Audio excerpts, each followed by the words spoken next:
I'm Kevin Abdulrahman. My guest today is Loulou Khazen Baz. Been dreaming about But I'm getting out of here. But I'm getting out of Lebanon. Oh, I forgot what I wanted to say. I was so pissed, man. So on that, you know. This is bad branding for Ken and Nikon. People think it's all glamour. It's not. It's actually boring. Yeah, it is boring. You have to do the same thing over and over. We're gonna do Yeah, that. but that sucks, no? Yeah, so every 20 minutes.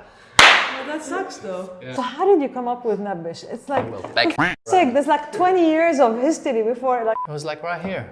I haven't been that honest to tell someone. You're disrupting my peace. You're disrupting my time. Yeah. Like, you've done a great job, honestly. Thank you, I appreciate that. Yeah.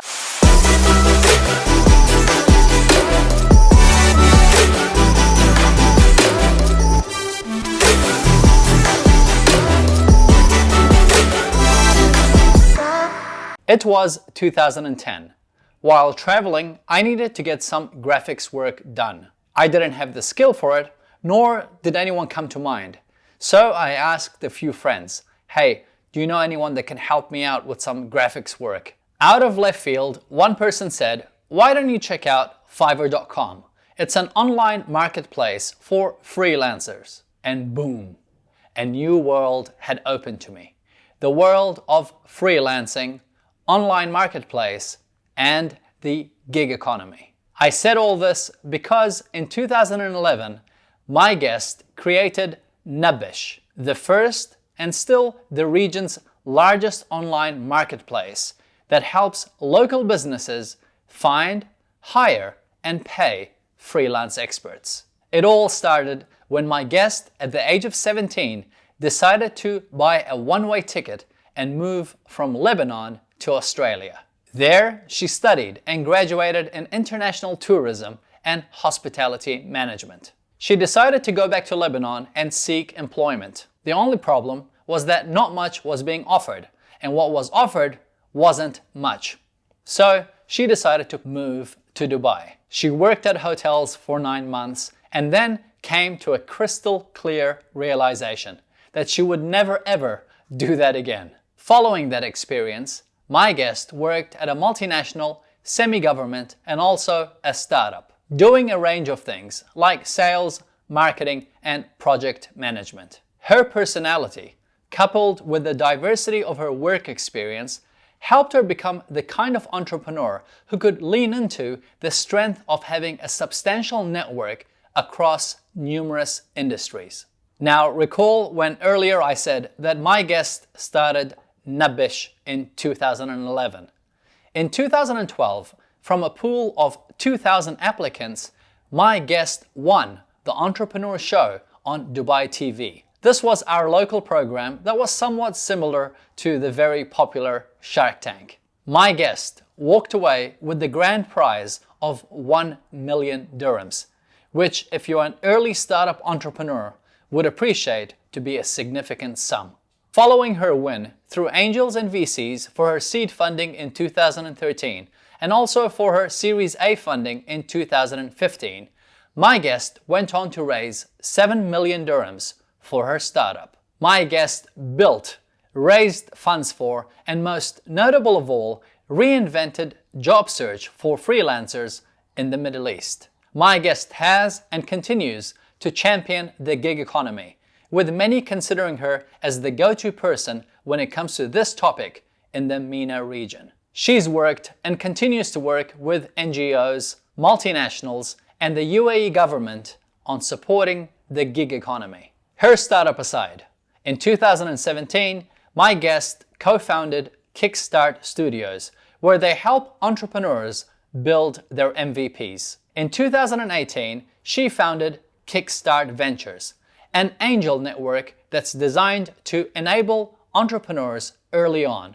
where my guest feels it matters the most. My guest is a tech entrepreneur who's passionate about growing the startup ecosystem. You'll find her opinion pieces on LinkedIn, the Entrepreneur magazine, and also the Huffington Post. And also, you can hear her express her thoughts vocally through her endeavor, which is a podcast that I recommend you check out. Conversations with Loulou. In a world where many, including myself, will tell you about the importance of working on your passion, I brought you a guest today who's here to tell you that it's not about passion.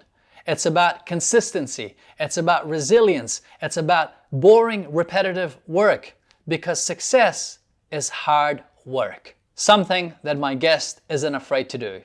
To work hard, to try new things, to burn all the boats, go all in, and figure out a way to make it work. This is How Do They Do It? I'm Kevin Abdulrahman. My guest today is Loulou Khazen Baz. Thank you for coming. Thank you for having me.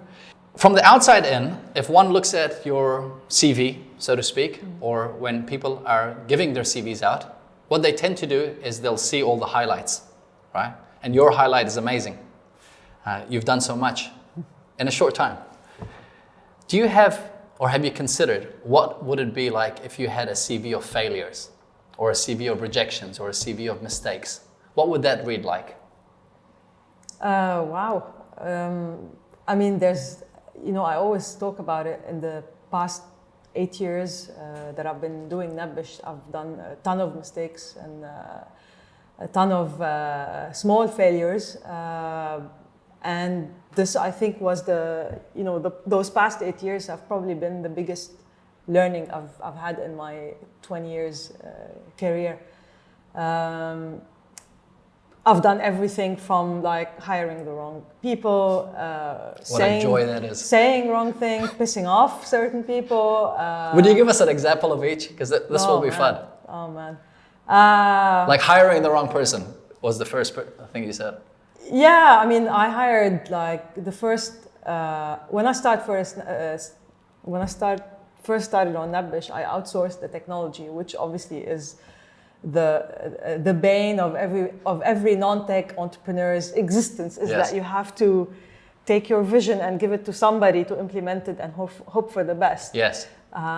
So first I had a development agency, and it didn't really quite work out. They were great guys, but there's a whole mismanagement of expectations. And I think this is something, by the way, that I'm spending a lot of time on today, which is working with non-tech entrepreneurs on figuring out how to hire the tech. Yes, how to realize your vision if you don't have the skill. Because people think that I have an idea and they don't want to do the hard work of writing down specifications and writing down a list of features and writing down how will my website work.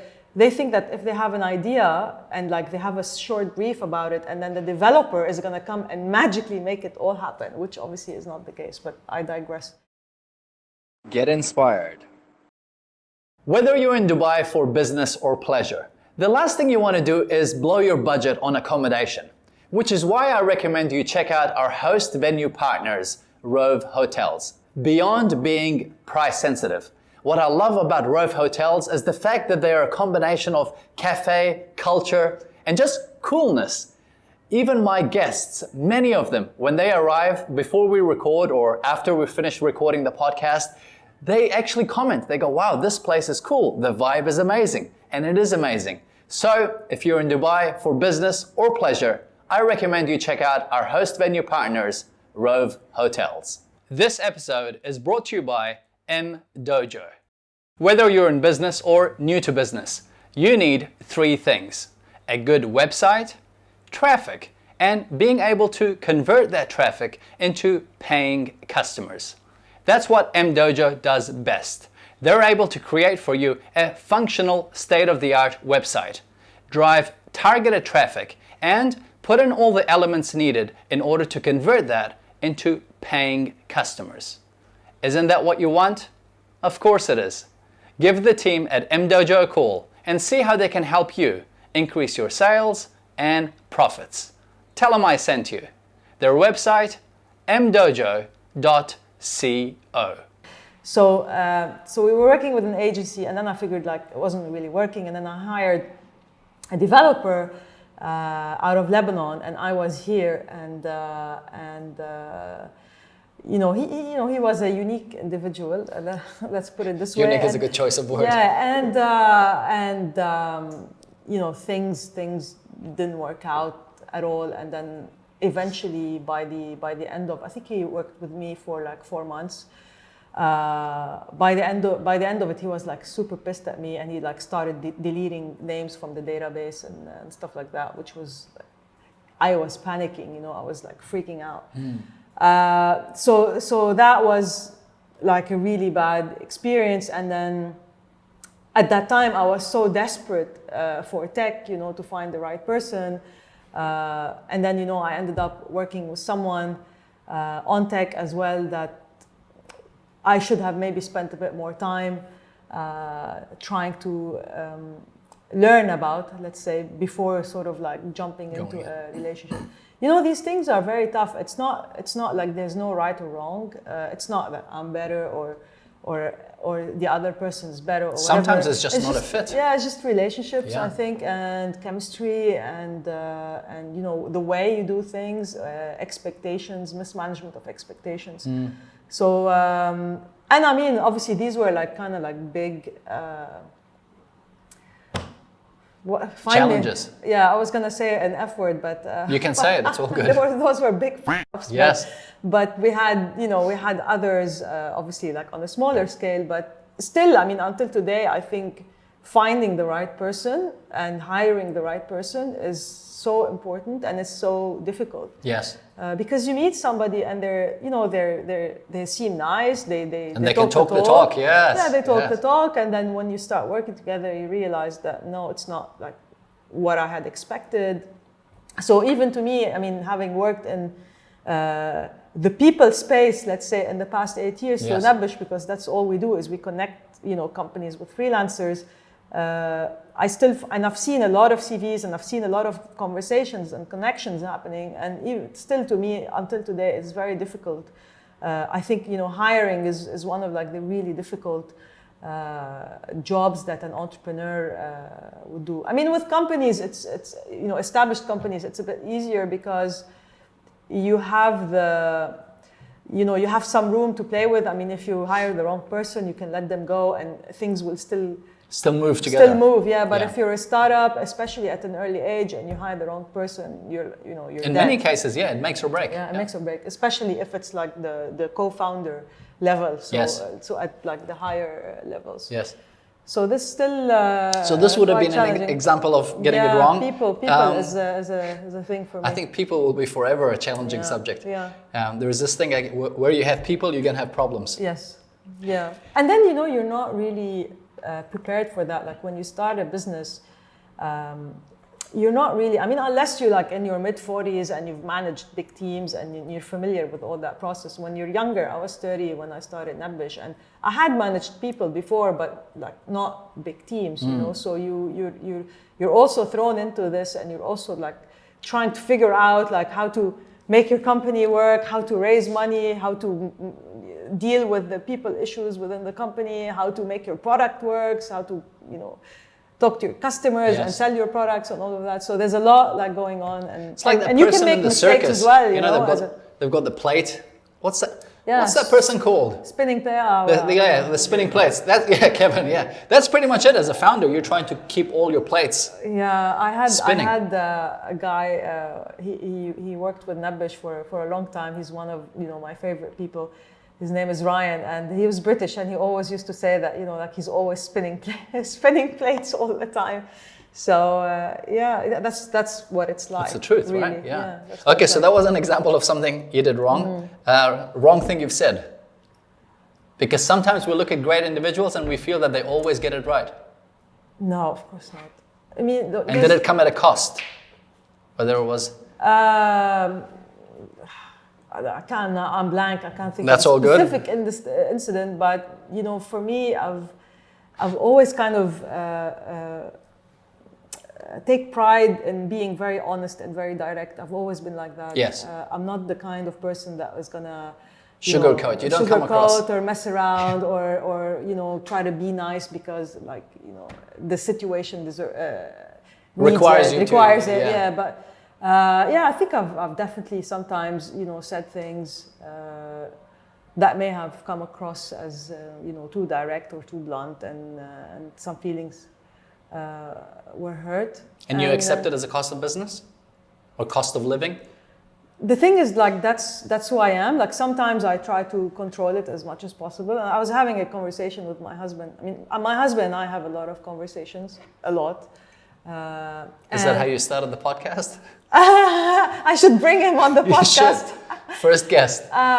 You know, we've been married for a long time, 11 years, 12 years this year, and he's really a friend. And you know, it's like, people make a lot of effort to sort of do date nights and all of that. We do it at home all the time. We have a bottle of wine, and we like have lots of serious chats, even till today. And people think like, what the hell do you talk about? You know, you've been married for so long. But one of the things he said, okay, yeah, you can be blunt, but it doesn't mean that it's a good thing. But sure. So I'm not sure, you know. It's a balance, right? You're always having to balance between being assertive and aggressive, because it's a very thin line. But I think, well, at least from what I've read, and you know, women, when they are assertive, they're called aggressive, whereas men, when they are assertive, they're called strong. Yes. Right? So I don't know if it's that as well, if it's the fact that it's coming from me, that people feel, I don't know, offended or whatever. Yeah. Get inspired. One of the questions that I get frequently asked is, Kev, how can I increase my motivation? We see great individuals, we see achievers, like many of the guests that I'm bringing on the show. They have the energy, they do so much, they're in a state of flow. How do they do it? Well, my team and I have released an article which I've made available on kevinabdulrahman.org/blog, the ultimate biohacking guide to increasing motivation. Or you can simply Google Kevin Increase Motivation and the article should pop up right at the top. It's absolutely free.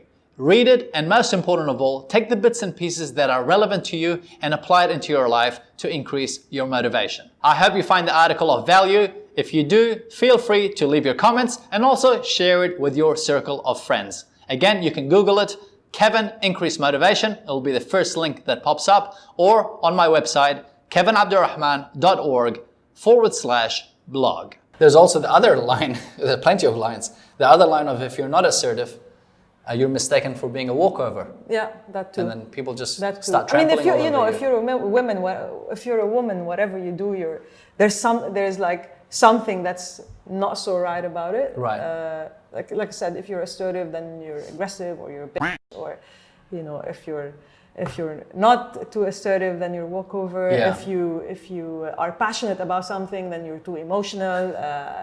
We call this passion. If you wear heels, it means, I don't know, you're looking for attention. I mean, whatever it is, there's always something. Yeah, it's just the reality we live in. So as we were chatting before we started this, I think it's better not to care really too much about what everybody thinks about you, because ultimately, not everyone's going to be happy and not everyone's going to like you. Sure, yeah. And what's important is that you make sure that you're happy and you're in the right. Yeah, but I think for me, what's important is reputation, and you know, everybody stands for something. Sure. or a couple of things, and I think for me, I've always been very careful about like honesty and being kind of open, and this has been my thing, and you know, like if you ask me a question, you're gonna get the answer. Watch what you ask. So yeah. What? When you come across that way. Yeah. Very authentic, it shows. Yeah, I mean, and that's why, you know, I don't have like a lot of friends, but the friends that I have, You're good. We're very solid, and we know what to expect, you know, and like they can tell me, you know, why are you wearing this? You look horrible, and I can say, well, you know, whatever, and it's fine. Yes. You know, nobody gets offended, nobody's upset, and that's on a personal level. A good friend circle to have. And it's good to have in business, to be able to have that conversation without taking it personally. Yeah. What made Loulou at 17 decide to go, I'm going to Australia with a one-way ticket? What was going through your head? Or maybe you can tell us, what led to that point. Yeah. And then... So I was... you know, my parents say that I was like a rebel and I didn't want to live by the Lebanese standards of living, whereby, and we're talking now like a long time ago, so obviously things have changed, but You know, a good Lebanese Christian girl, you know, doesn't like go out too much and doesn't have a boyfriend, and like, you know, all you needed to behave in a certain way. And I always wanted to go out and do things, and there was always a conflict with my parents. There was always like, what would the neighbors say if you go out and you know come back at like 1 a.m. Okay. No. So I mean, and yeah, there were a lot of restrictions, and I've always been, and I had 2 brothers, and my brothers were 10 and 11 years older than me. Mm-hmm. So my brothers were living the life, you know, and I was always like, where are you going? What are you doing? Why are you talking to this guy? And so it used to upset me so much. And my mom, like in a recent conversation as well, she was telling me like, I've always been someone that refused to accept differences between men and women, especially in that kind of context. Like, he's allowed to go out and have a good time. She sits home, you know. I mean, so I kind of never comprehended that, and that's a very Arab thing, I think. I mean, I don't think it's like that in the Western world. I don't see have that it. in New Zealand? No. So there you go.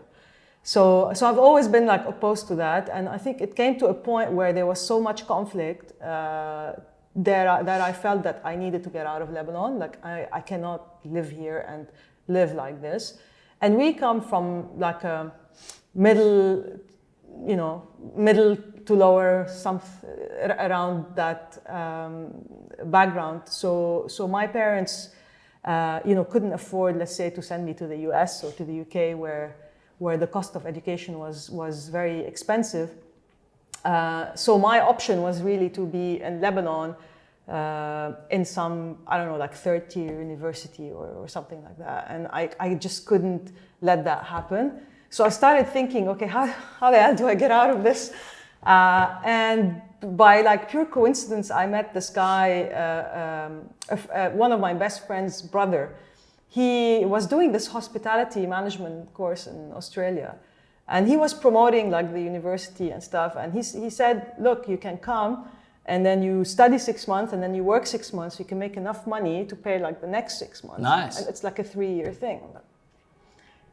Sign me up. That looks perfect. I mean, I didn't want to do hospitality management. It wasn't really like, what I had been dreaming about. But I'm getting out of here. But I'm getting out of Lebanon.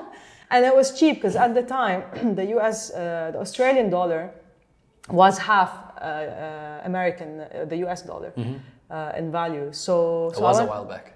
Yeah, it was a while back. Yeah. So I went to my dad and I said, I want to go to Australia. I need a one-way ticket from you to Sydney, and I need 10,000 Australian dollars, which was like 5,000 US at the time, to pay the.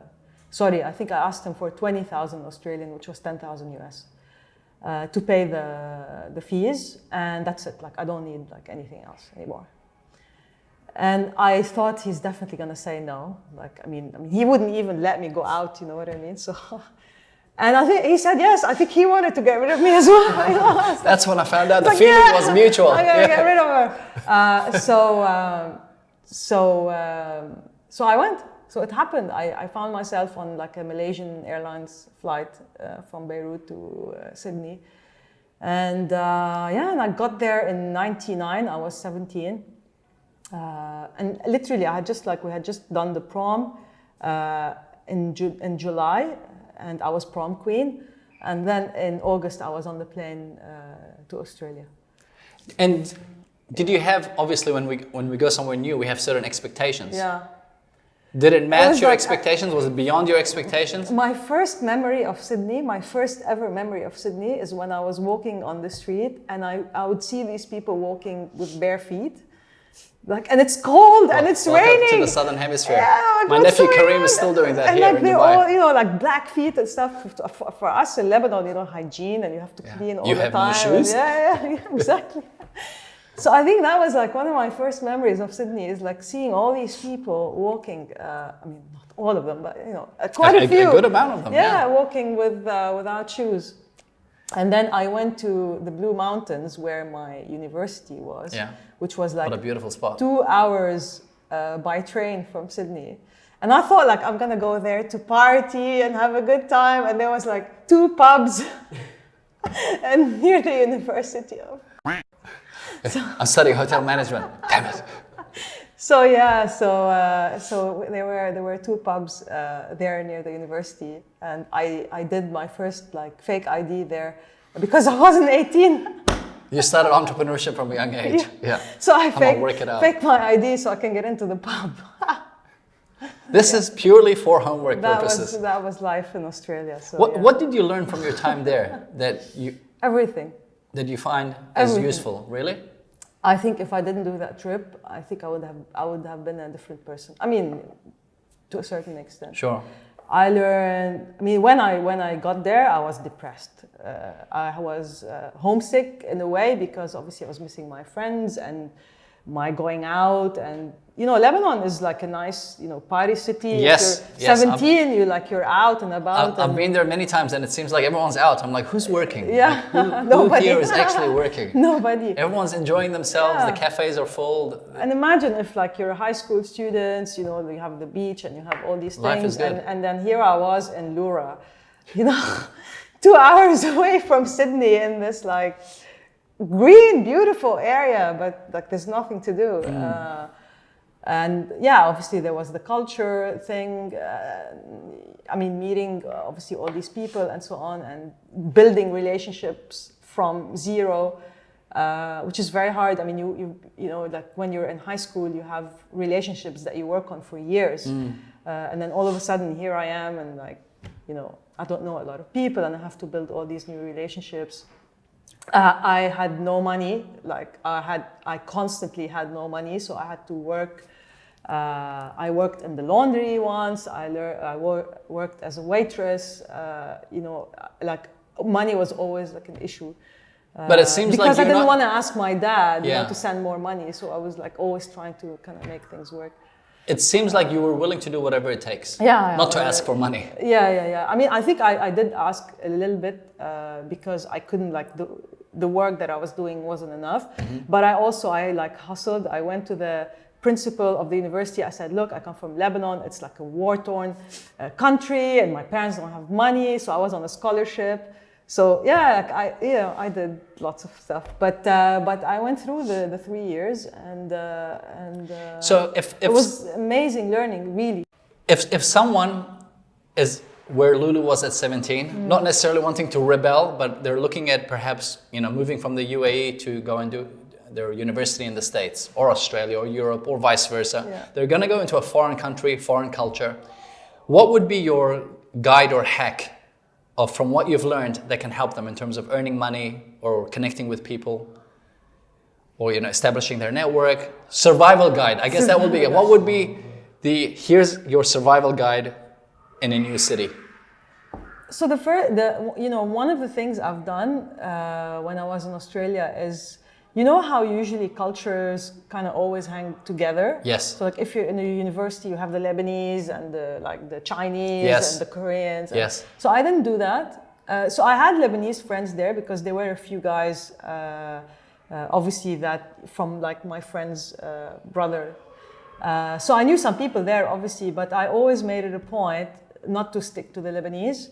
And I always like made sure that I'm talking to lots of people, even though it was uncomfortable for me. Yes. And even though sometimes like you'd be sitting on a table and like there's a bunch of Swedish people and they're all speaking in Swedish and like I don't understand. And the Lebanese do that all the time to people, and like I hate that. We sit there we can all speak English and then there's be like an American sitting there and we're all talking in Arabic, which is like horrible. So I've been through these experiences, but it's fine, you know. I mean, it's part of like learning about new cultures. It's part of making new friends and diversifying a little bit. And it is uncomfortable, but you have to do it. Yeah, and I think, you know, that's kind of what made me, I think, like a very good networker today. Like you can throw me anywhere, Yes. and I'll open a discussion with anybody.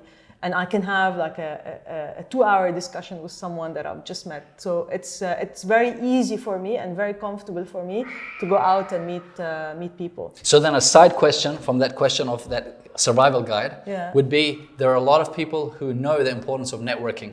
Yes. They understand, especially in this day and age, it's been highlighted so much through social media, the importance of networking with people. So you meet people, whether it's online or offline. Yeah. They don't have the skill to network. What would be some tips in terms of networking skills? Or maybe if you were to look at yourself from the outside, what are the things you do? Are you the first to say hello? Yeah, I mean, and I always used to try to start with like an icebreaker. So like I always try to pick on something about them and make it funny. So, I mean, sometimes it's like when people say, what's your name? And I say, I'm Loulou. And I say, I'm the real Loulou, like not the other Loulous that names are like Labibe or whatever, and then they're Loulous, like I'm the genuine thing. And there's always like a conversation around that, or I pick on something like with their name, or so it starts with a smile, with a laugh, and it kind of makes everybody relaxed a little bit, and then you can start a conversation. And I also don't like to start with things like, so what do you do? Because this is what, people start with all the time. And maybe sometimes, I'm not in the mood to talk about work, so that doesn't need to be the first thing you ask. And maybe some people are going through a tough time and they don't want to talk about work. So, there's other things to ask than what do you do? Which I feel that if it's the first thing you ask, you're trying to size up somebody. Yes. So what do you do? Oh, I'm a CEO. Oh, no. Or I'll give you more respect because you're a CEO. Yeah. So I don't usually ask, I try not to ask that as the first question. Yes. What else? Yeah, I mean, always, like I said, start with, something like a relaxing thing, maybe something that makes someone smile. Don't put them on the spot immediately with what do you do, unless they tell you what they do, which is obviously, if that's how they want to start, let them start that way. But it seems like you're ask curious. Personal questions. Yeah, by nature, you seem like you're curious. Ask personal questions, listen to what they have to say. I mean, a lot of people are a combination of a lot of things besides their job and what they do in life. Absolutely. So, try to find out who they are.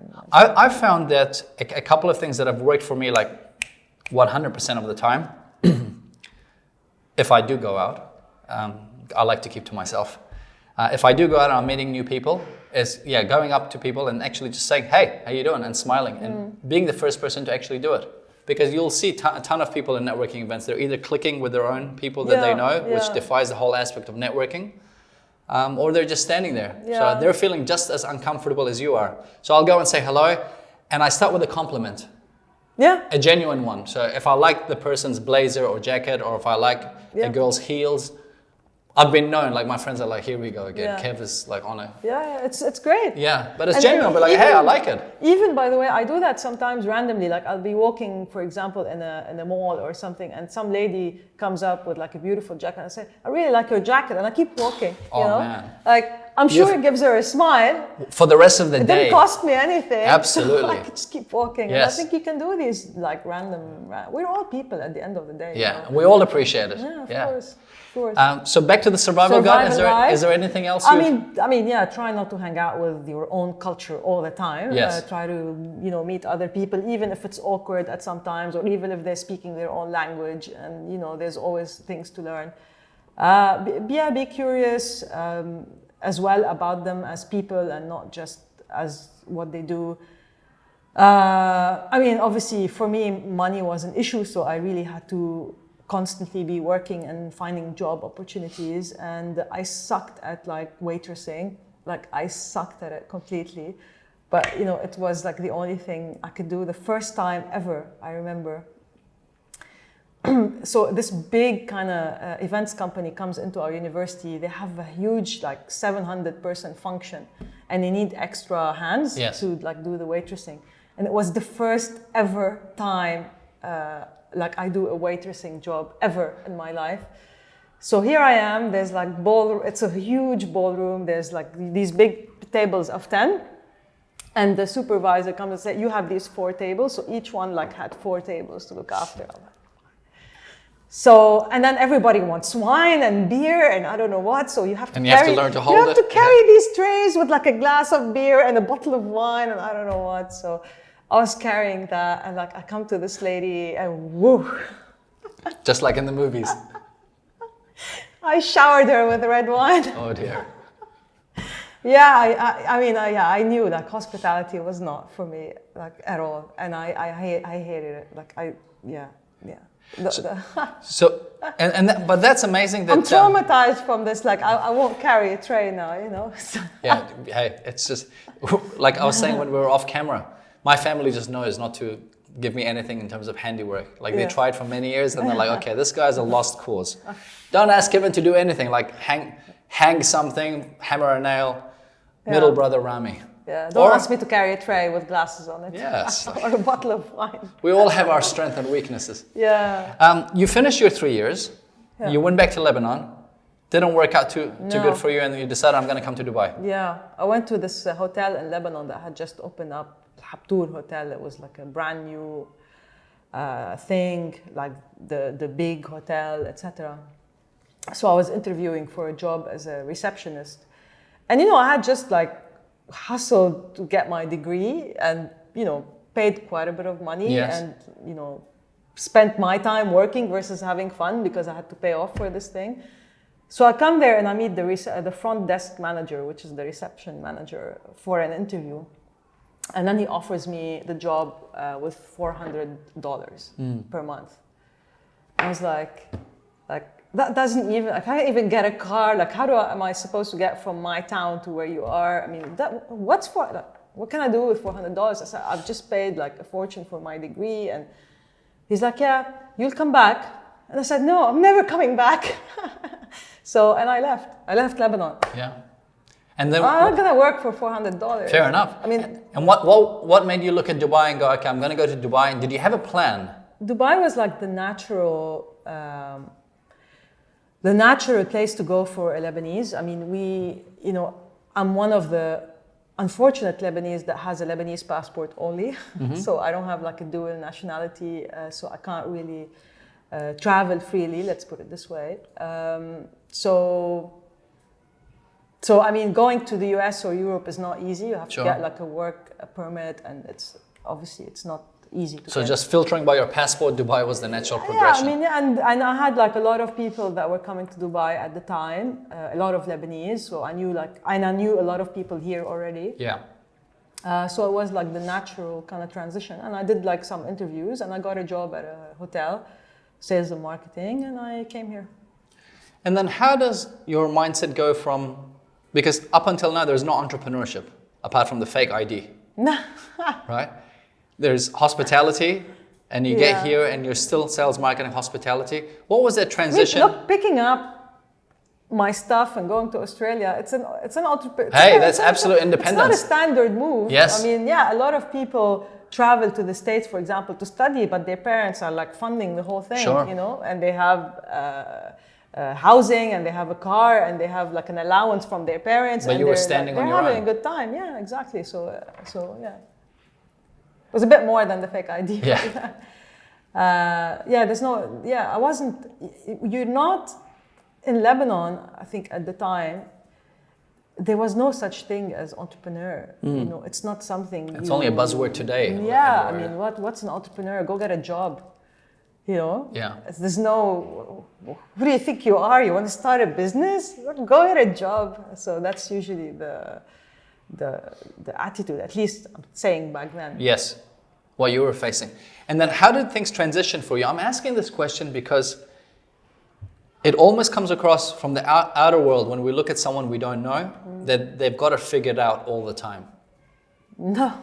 You know it better, I know it better. And I kind of fell into things, honestly. Yeah. So how did you fall into setting up the largest online marketplace in the region? I mean, I worked in different industries. So I started off in hotels. 9 months into it, I realized like I never want to do this ever again in my life. Regardless of the investment I just made. Oh no! Yeah. I was like, I'm not doing this. This is not for me. And if this is my life, if this is what it's gonna be for me, like no. It's the same feeling I had when I was in Lebanon, and I Yes. thought I have to get out of here. And it's the same thing I had with the hotels. Like, okay, I'm not doing I'm this. done. Yeah. So I went and I started. Again, because I'm like very good at networking, I met some people that had basically, I went out to the Lebanese community, friends of mine, saying, listen, I really need to get out of hotels. Like, I need to find a job. And then I landed on a job with Daimler Chrysler Financial Services.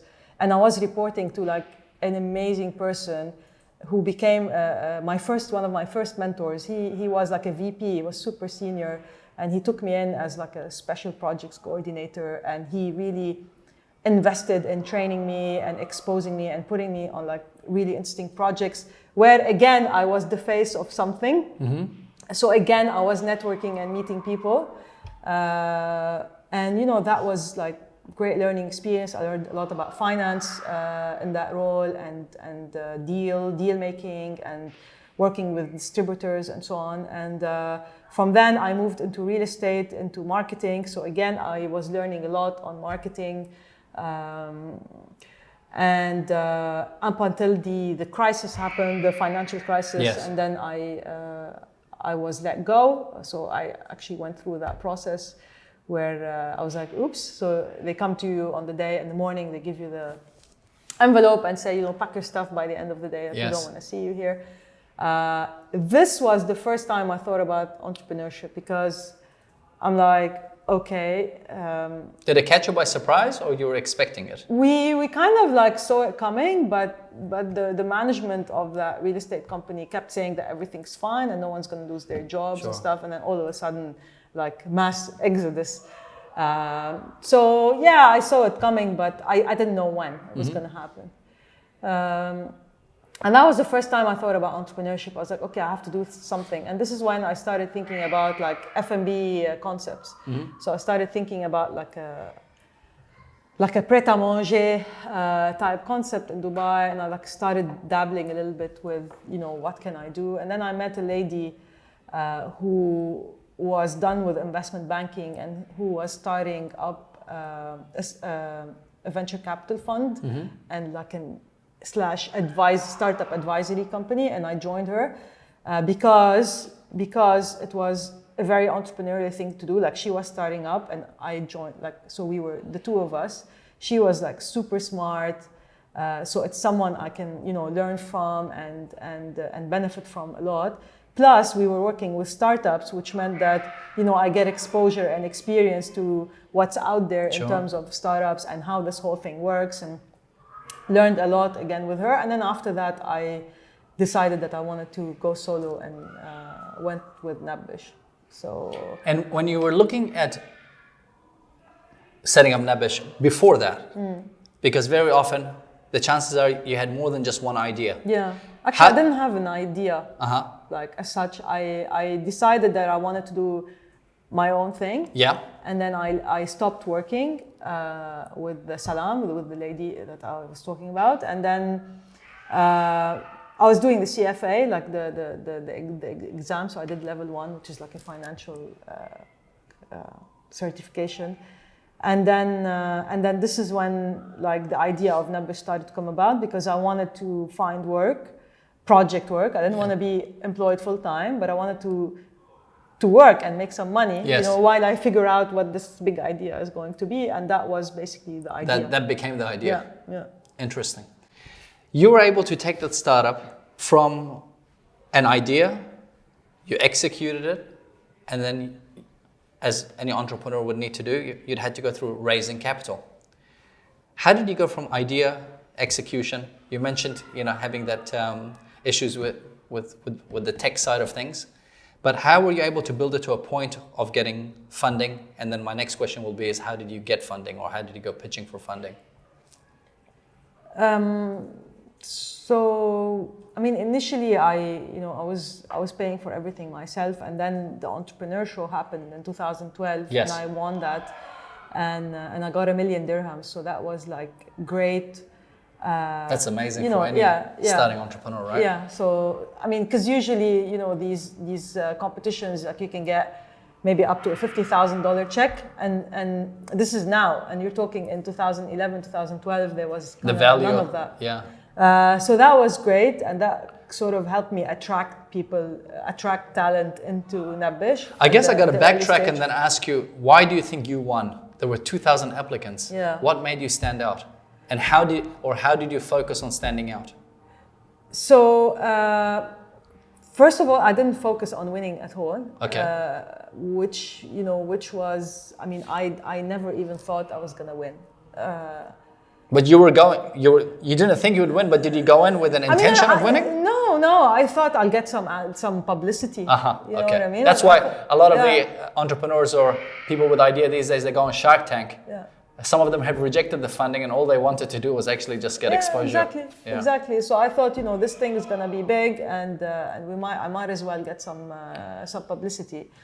So that's why I went into it. I didn't really take it very seriously initially. I mean, I didn't think that I had what it takes. I mean, not me, but like the idea. I didn't think like it was gonna win.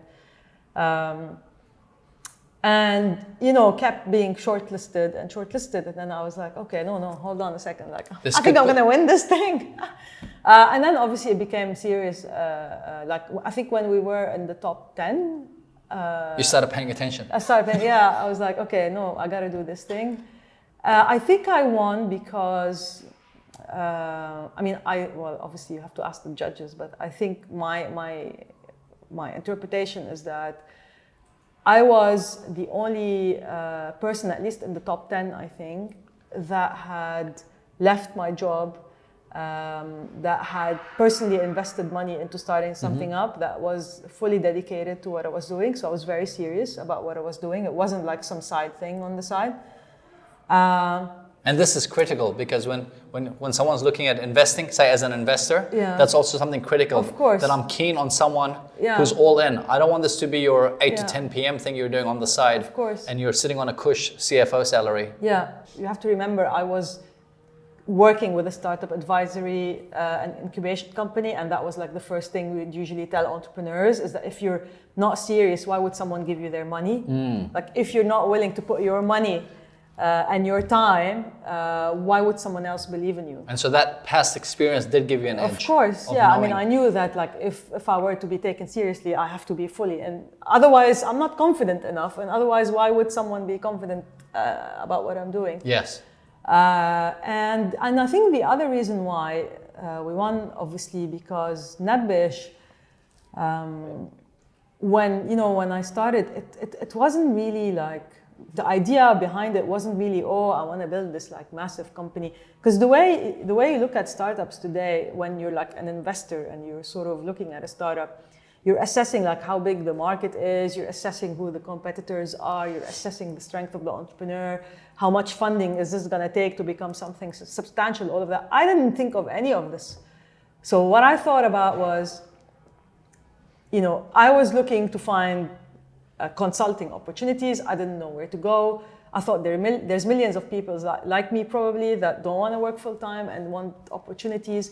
But I never really looked at it as like I'm gonna build this $1 billion thing or whatever.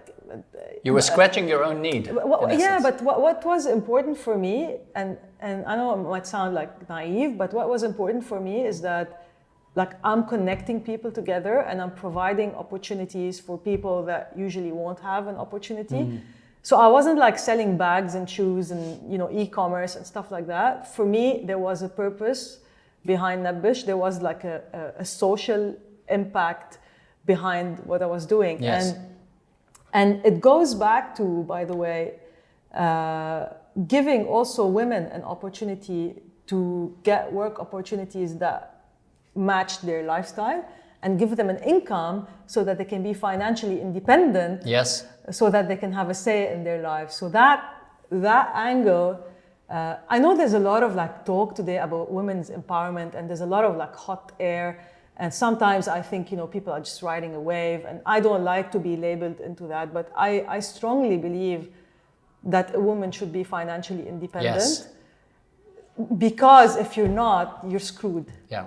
you're This- like screwed. This was also advice You're given. at the mercy of some dude, Yes. basically. Yes. You remember this was also said by Heba Fatani. Yeah. She's the general director at the Ras Al Khaimah media office. And she was saying that was the advice her mum had given her. Yeah. So having a means for you to do a translation piece or a graphic design or something through a platform like Nabbesh was actually very important for me. And I think that was also why I won, because I wasn't out there trying to sell things. I was out there trying to create value in the ecosystem. And they And by the way, despite all of the challenges that I've been through with Nabbesh, and there were lots, this is what keeps me going. When I know that I connected this with this because of Nabbesh, or when the other day I was, this lady from LinkedIn reached out to me. She's started a boot camp called Girls Who Code. Okay, and I was telling her, I've wow, heard about this. yeah. Okay. And I was telling her, wow, that's like so amazing what you're doing, you know, keep at it, it's like amazing. And she said, you know, I started my kind of entrepreneurial career because of Nabbesh, because in 2014, I found a job on Nabbesh, and basically this kind of took her in a different direction. How awesome. How awesome is that? Man, I mean, that would have put you on cloud nine. I didn't make $1 million out of it, or not even like $100, but you know what? You know, That this lady's life moved into a different direction because of this platform. That's priceless. So that's what I do it, and that's what's enjoyable. And yes, maybe from a commercial level and a financial level, Nabbesh is not probably the most successful, and it will never be a Kareem or like a massive business. But I think from an impact standpoint, we've done a lot of impact. Good job. That's fantastic. So, And I'm not being like, this is very honest. Like, Yes, it's not, I'm trying to say the right thing. Sure, Or, you know, yeah. like, yeah. No, I mean, that feeling's priceless. Just when you said it, I had tingles. And I wasn't even involved. Yeah. But this is a reality. I know that there are huge groups of women who are very educated. You know, they've got the skills, they've got the capacity, but for whatever reason, whether it's geographical or family restrictions or whatever it is, they're unable to utilize their skills. And you know, I had once a woman write me on Facebook, and she said, I can't remember the details, but she said something like, if I do a job on Nabbesh, can you transfer the money, or can I get cash or something like that? And I said, why? And she said, my husband won't let me work. Or I forgot the details, but I mean, that shocked me that she's trying to ask how can she get a job through Nabbesh without her husband finding out, because he wouldn't let her work. It's there's stories out there. there's plenty of stories. Yeah, there's heaps. Yeah. So if we were to, That's Australian. that is Australian. That's Australian. Heaps.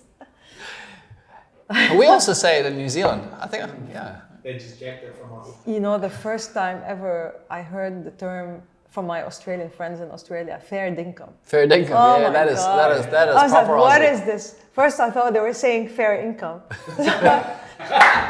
Yes, fair income. Bring it here. Yeah. And then I was like, what is this? I still don't know what it means, by the way.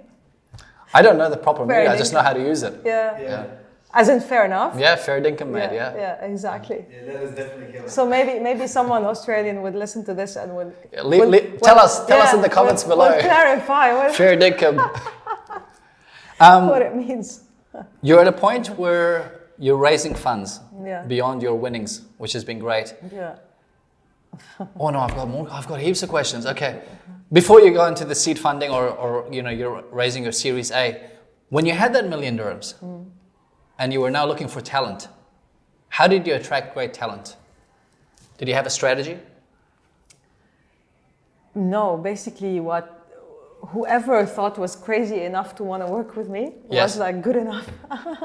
Because when you're in a startup, again, I'm talking in 2011, 2012, it's different today. There's much more awareness about startups. It's cool to be in a startup. If you're graduating, it's awesome that you go into a startup. People can put it on their Instagram thing. Yeah, so it holds a bit of value. Yeah, it's different times back then. So basically, you know, whoever was willing to work for a third of what they would be paid in a job and work a lot harder, and you know, was excited by the vision of what we were trying to build, was great. So initially, you know, What would have been your pitch? Because if I'm, for example, let's say, for example, I'm on 100K and then I need to accept 30K instead of 100 per month. What's your pitch to me that's going to have me so compelled to even consider 30 out of 100? Yeah, I mean, the startup founder pitch usually is, first of all, like, you have a say in the future of this company from day one. All the you as in the potential candidate, yeah. Yes. You are involved in all the major decisions from day one. You get exposure to different things and how different things are done. Because, I mean, with the exception of tech, which is like a highly specialized thing, usually in the early days, you need generalists. Like, you need people that can roll their sleeves and, you know, do some customer support or run and do the visa for X, or let's talk with the payment gateway, let's try to figure it out. Yes. So it's not, I mean, tech is very specific, and you need obviously an engineer or a computer science or someone who's a, you know, qualified developer. But apart from that, everything else, you probably need people that are doers. You need people who are willing to roll their sleeves up and So the pitch really is, you know, you have an impact, you have a say, you get equity in the company, you get low pay, but you get great work environment where you can, you know, see things happening on a day-to-day. Plus, you know, we were building something really cool. I mean, at the end of the day, we were adding value to people's lives. So it was an easy pitch in the sense of what we were trying to do to attract people. Get inspired. Imagine if you could present yourself, your thoughts, and your ideas with clarity and confidence. Imagine if you could speak to influence and impact. Imagine if you could communicate like a commanding and charismatic leader. Well, you can, given the right information and the investment of effort from your end. How do I know that? As a public speaking coach, I work with CEOs, world leaders, and presidents. And when they hire me, they expect nothing short of results. And over the years, it's been 2 decades now, 2 challenges have risen for me being unable to help the majority of people. I'm usually on a plane, with the majority of my time being booked a good year or 2 in advance. And my one-on-one session to work with someone in person generally starts at $20,000. So we solved the problem by making my public speaking course available for you online. Everything that I teach my clients when I'm working one-on-one, thoughts, tips, strategies, how to do things, all on video, all sequenced in the right order for you to be able to watch, rewatch, practice, and refine your presentation, your speaking, and your overall communication skills. And guess what? You will get results. Now, you can have this course not for the $20,000 that my clients pay me when we work one-on-one. You can have it for $997. That's right, just $997. You might be thinking, well, why are you offering something that you charge $20,000 for $997? It's simple, because those who want to work with me one-on-one will still hire me. But for many whom I might be out of their budget, this is a great way to develop their communication skills, to cut through the noise, to rise above the rest, and to beat their competition. If you're serious about wanting to develop your skills, to be able to present your thoughts, your ideas, and yourself with clarity and confidence, to be able to speak, to influence and impact, and to communicate like a confident and charismatic leader, then this course is for you. Go on to kevinabdulrahman.org/course and get started today. Now, funding, was it an easy pitch for you to get funding? No. Were you rejected? It took me like, I don't know, 8 or 9 months to get to close a $300,000 funding round. Okay. What challenges did you face, and then how did you refine to get it? Oh man, I mean, again, at the time there weren't as many VCs and angel investors and all of that. So So you had a limitation of supply absolutely. compared to today. Today, just about everyone is. No. Off camera, I was like, "Hey, I want in on your Yeah. on your yeah. partnerships." I mean, obviously there's more now, but I wouldn't say it's an entrepreneur's market. Sure. It's, there's still a limited number of VCs, and especially as the funding requirements increase. So like if you're in the $500,000 to $1 million ticket, there's quite a bit of players now. But still, it's not a lot relative to the size of the market.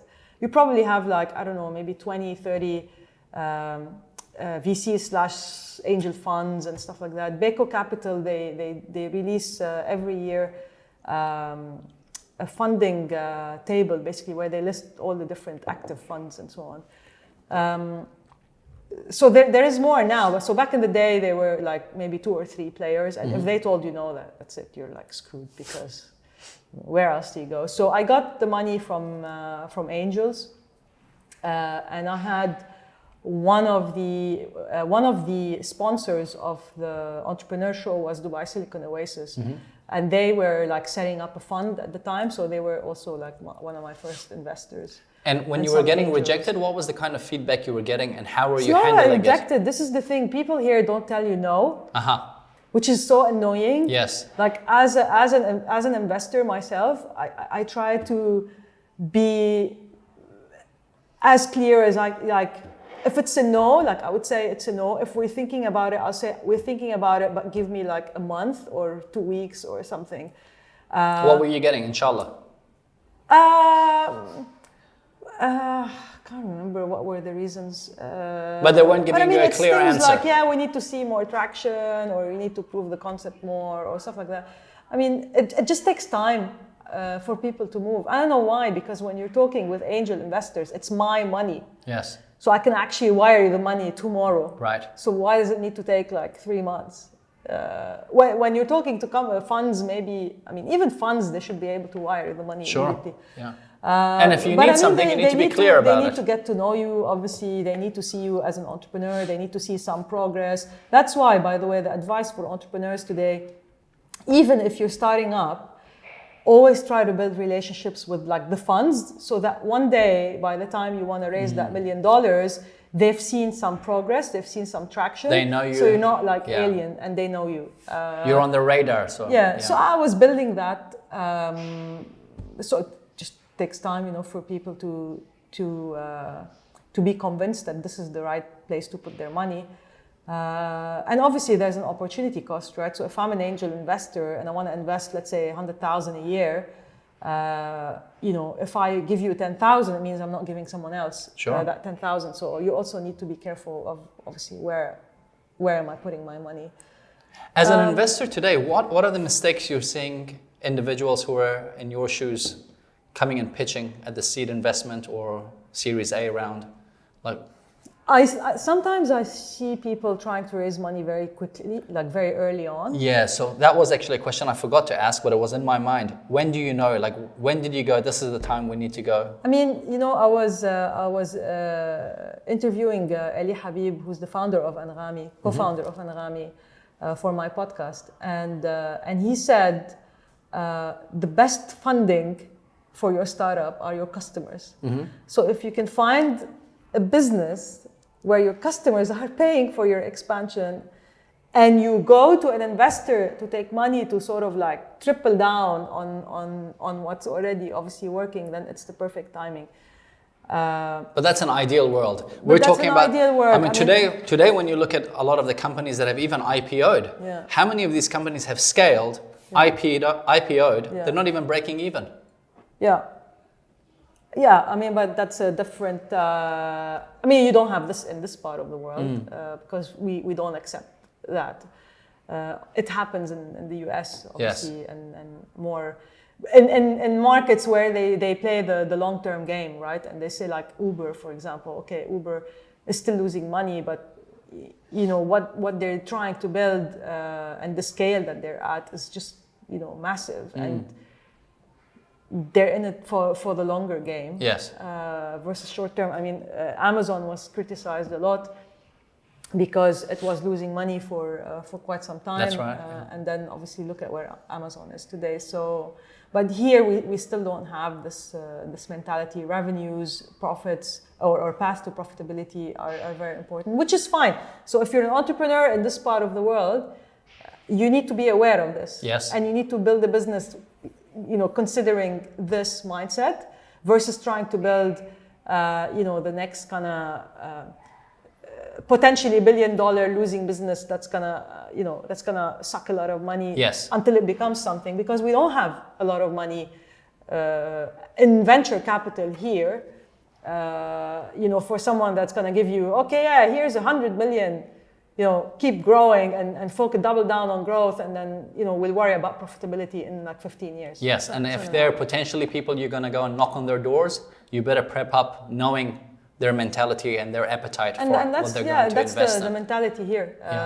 And I mean, obviously, there's a lot of reasons. First of all, the market is, not big enough. I mean, it's a big market, but it's very fragmented. So you have a lot of countries in MENA. Yes. Each country has its own rules and regulations. So it's not as easy to expand into a different country like it is in the US. Obviously, with a sort of a similar amount of people, slightly less, but you can expand like fairly quickly.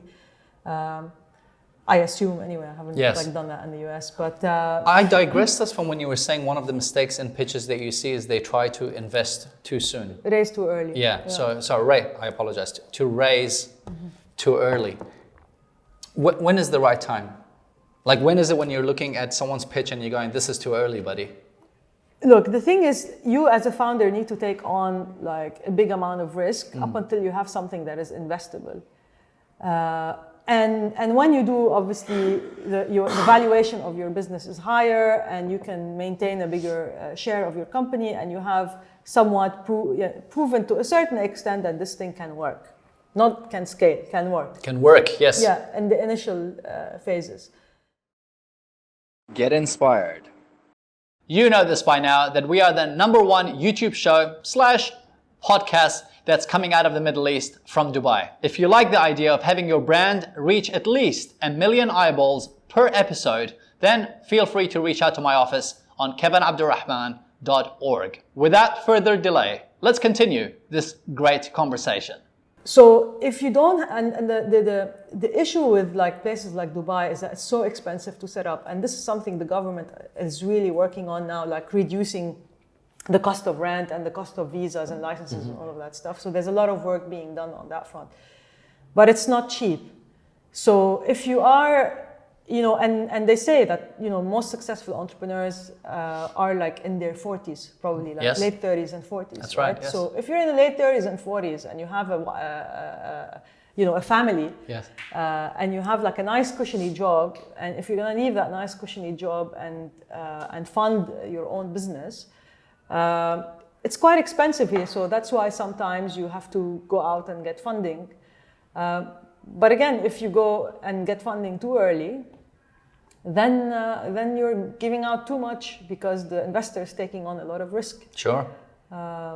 So I don't know when is the right time, because it depends on your personal circumstances as well. But the ideal scenario is for you and maybe a couple of 2 or 3 people co-found a business, different expertise, so that you don't have to hire expensive talent to kind of run certain functions. So if, let's say, you are the commercial person, one is doing the tech, and one's, let's say, an expert in growth, you get together, each one of you puts, $50,000 from your savings, and you have something interesting, and you can grow it, let's say, for, 6 months to a year, and then raise. I think that would be like an ideal scenario. But when you're a solo founder, you need to obviously hire people to do things for you, which means you have to spend money from the get-go, which becomes expensive, which means you have to go and raise. A challenge I've seen in a lot of businesses, including a couple that I had been in myself where we crashed and burned, was not taking into account how long it would take. Oh yeah. Even though I knew in theory that things could take longer than expected, I was too optimistic. Yeah. And because we didn't have the runway, the business just, without cash flow. That's why they say cash flow is king, because if you don't have cash flow, you don't have lifeblood, you're dead. Very true. What was your experience, and then how do you take that into account when you're looking at funding? So like when you ask for funding. Now like I know. Yes. Right? when I was doing it, I didn't know. Like I said, it took me probably 9 months to raise the 300,000 initially. Were you just happy that you got 300,000, or did you know, okay, this is going to be good for us for the next 18 months? I mean, in hindsight, 300,000 wasn't a lot of money. Right. To kind of, for us to get to where we wanted to get to. But again, as a first-time entrepreneur, as someone who started, when there wasn't a lot of, let's say, people that you can get advice from, and mentors and advisors and all these incubators and accelerators that give you advice on, when to raise and how much to fundraise and all of that. To me, $300,000 was a lot of money on a personal level, but it wasn't enough for what we wanted to do, which meant that we had to be out again in a fairly short amount of time and trying to raise. Because when you're building a marketplace, or actually any business, a lot of things can go wrong. Yes. And you need to have cash so that you're able to iterate and test and try new things and test until you land on the right formula. So if you run out of money when you're trying to do that, boom, you're done. Yeah. So today, when you're giving advice to individuals who are looking at raising, are you telling them that they need to work with 12 months, 18 months, 2 years? They're out there, it's time for them to raise. How do you work out how much they need to raise? The runway? Ideally, Ideally, it should be 18 months. Okay. Ideally. Before coming back for a second round. Yeah, I mean, they should have a runway of 18 months when they raise. And then they start raising again, probably 6 months ahead of 6 months before the 18 months. So 12 months in, they start raising because they've got another 6 months to go. Yeah. Nearly lost my cup. I think so. I think that makes sense. But again, it depends on the business. It depends on how much growth you have. It depends on your appetite as a founder as well, how aggressive you are, how aggressive your investors are. Yes. So there's a lot of factors. What's been your favorite failure? When you look back at the experiences you've had, what's a failure that you've got, hey, this failure, as tough as it was, has been really good for me because I learned a lot and it changed the way I operate?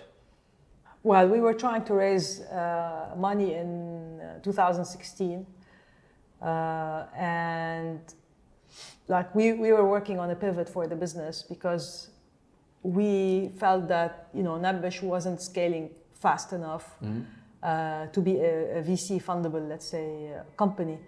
And then in 2016, we thought, okay, let's work on a pivot and let's raise money, and we started working on that, and we were getting some good traction from the pivot because we were doing a lot of testing, and I was under the impression that we could easily raise money to do the pivot because the results were positive, and we couldn't raise the money, and it was horrible. Because I didn't anticipate it. I didn't think that we won't be able to raise it. Because at the time, again, it's about building relationships and people seeing your progress through time. And at the time, I think people have been seeing what's been happening in Nabbesh and the sort of momentum that we started gaining in 2015, 2016. And we just wanted basically to build on that momentum and do a slight tweak so that hopefully we can grow faster. And I had an amazing team at the time. I had, an amazing CTO, a Greek guy called Sotiris, who had come from a UK competitor. So we had super solid tech. I had an amazing COO that comes from an engineering and a product experience. We had a really good team. And I didn't consider imagine what's the worst case scenario. Or consider that we won't be able to raise the money, and we couldn't, and it was a big blow. And I don't know. I mean, if you were to ask me how do you deal with that situation? You don't strike me as that kind, but one option is to run around like a headless chicken. No, I mean it Or was. did you take time out? Like, You have a runway, right? Yes. So you need to figure out what to do. I mean, yes, I kind of expanded the network of investors that I reached out to so that we can try to raise the money. But ultimately, like some of these investors didn't know me or my progress, so Sure. they said no. And others, you know, in the region, they ask like, "Who else are you talking to?" Oh, they said no. Well, we're gonna say no. So yeah, it was a massive blow. and the lesson learned over there is consider your worst case scenario. Not that actually. It's a good question. I think Like, what would you whisper in Loulou's ear if you could go back in time?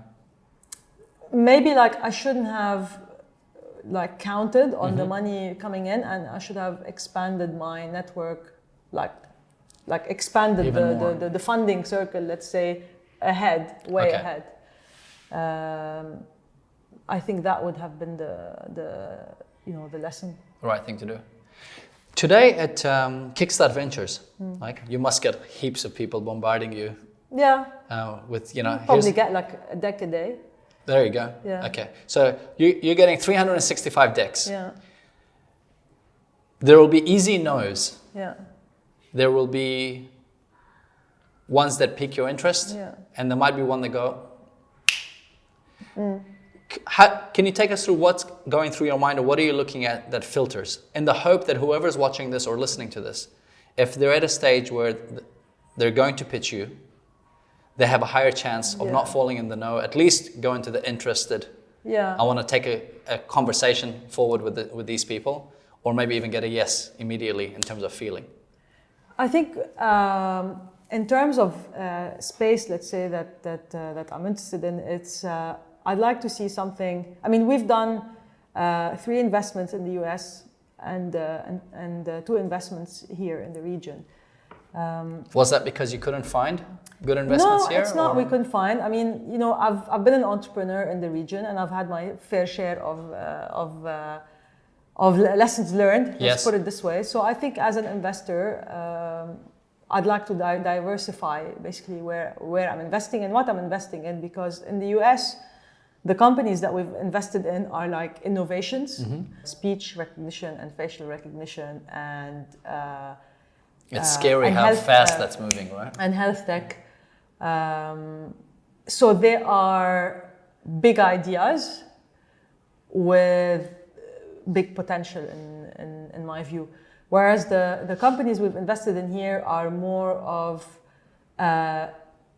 a similar business exists in the US or in the West or etc. And they're trying to bringing it like here. localize. Yeah, so it's a different play. And so of the, say, for example, 300 that came your way, what was an easy no? Where you going, we're not even going to look at this? I mean, again, yeah, the space that they're in. So if it's, I don't know, like if it's like e-commerce or something, to me, I find that, I mean, obviously there's some big players already. It's not like super exciting to me personally as a space. So I think it needs to be something exciting for me, where I feel that, oh, you know what, I can invest in this company and I can also learn about the space, and like I think they're amazing founders, and I think they're gonna be through lots of ups and downs, and it's gonna be like a great journey for me to kind of be involved in I mean, you have to think we do like super early stage. We're probably like the first money in with friends and family. Yes. So I don't have like, you know, I'm not gonna be on their board in like 10 years or Yes. so, but at least, you know, in the beginning we can have discussions and I can have some input. But say if it ticks the space that you're interested in. Yeah, the approach is the second thing. Okay. I mean, some people just don't know how to approach you, and I think, you know, if you don't know how to approach an investor, you don't know how to approach a customer, you're not gonna make it. I mean, it's What's an example of a bad approach? And perhaps a good approach? like a bad approach would be, I mean, you have like 2 types, or actually a few types of bad approaches, but one bad approach for me is like, we're building, you know, this thing to disrupt the industry and we're gonna be the leading blah, blah, blah. I mean, come on, like, you just have an idea and you're starting up, and like, don't sell me this BS. And to have So I don't like this. So to have gotten your attention, or to take it further, how should that be changed? Like, what would be the right way of pitching that? Like, for example, one of the companies I've invested in, their approach was a cold approach via LinkedIn. The guy wrote to me, he's like, hello, Mr. Khazen. I've been following you on LinkedIn for a long time. I love what you've been doing at Nabbesh. I think you're a great entrepreneur. I'm Lebanese. We're three brothers. We're working on the startup. We're in San Francisco. We'd love you to be, we'd love to have a female investor and someone who's Lebanese. And this is our business and stuff like that. So, buddy, I'm not saying. What was his name? You're good. That was good. That was very good. His name is Robert.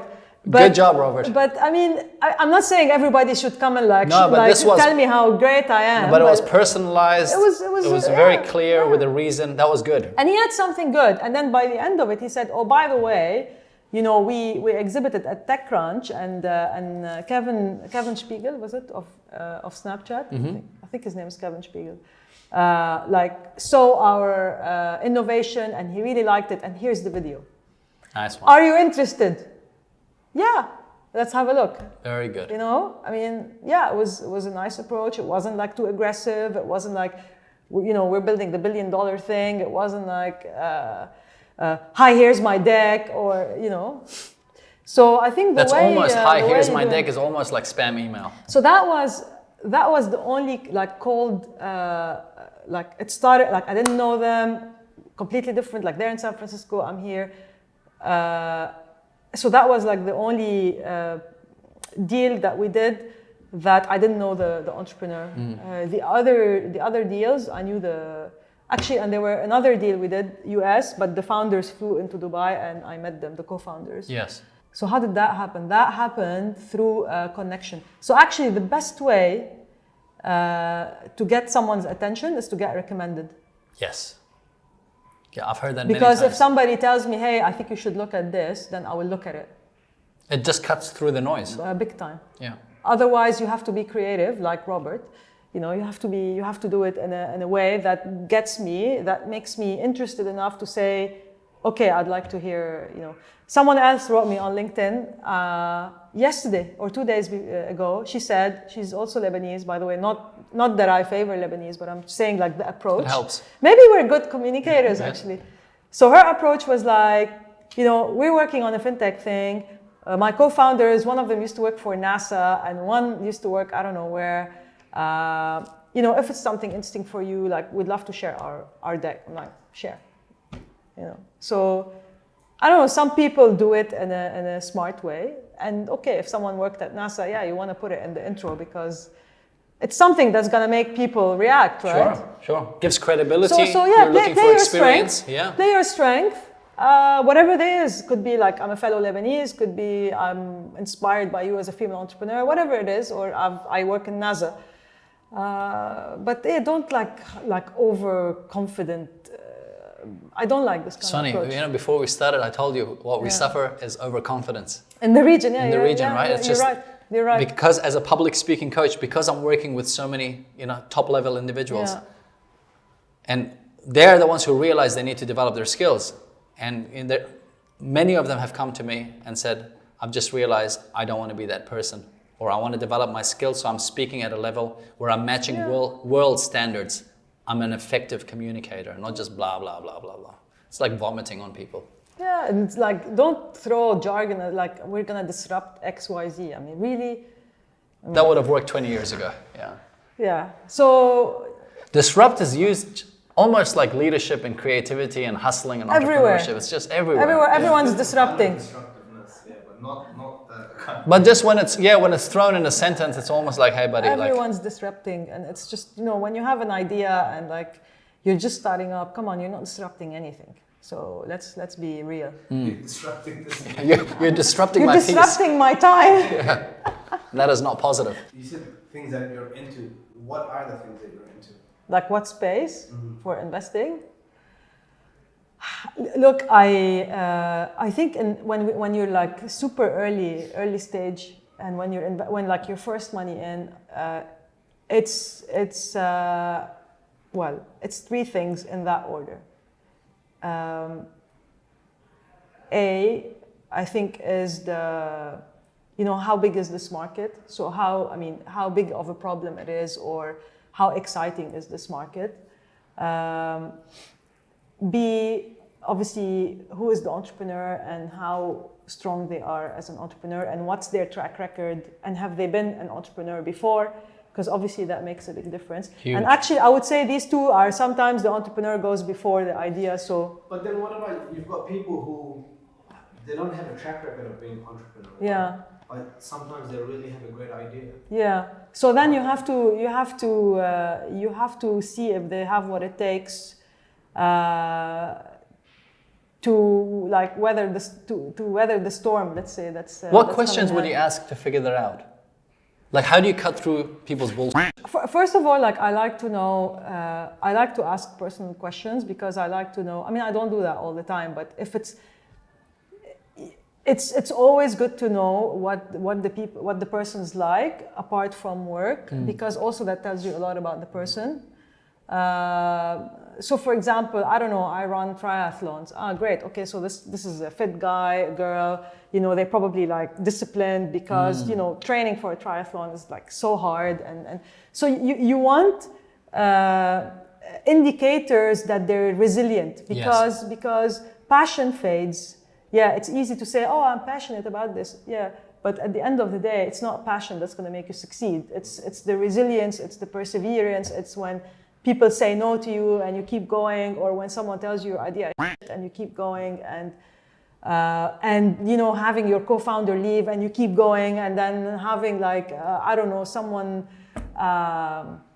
say some bad stuff about you, and then you keep going, and your customers writing a review about your business, and you keep going, and this is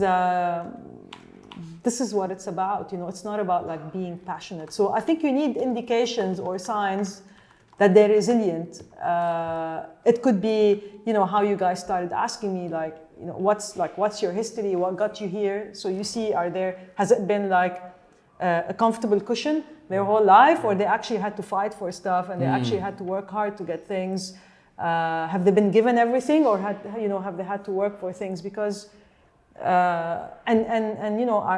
demonstrate, do you have like thick skin? So if you push them a little bit on certain things, you want to see how they react. Like, are they going to get defensive and start arguing, or are they going to take your feedback and say, you know what, actually I think you have a point, let me have a think about that. So these types of things, when you're like early on and you don't have a track record of being an entrepreneur, and obviously like your skills, where you've worked before, what you've done, and your communication skills as well. Like, how do you approach me? How do you communicate? Are you a clear communicator? Because if like you're a communicator, how are you going to communicate to your customers?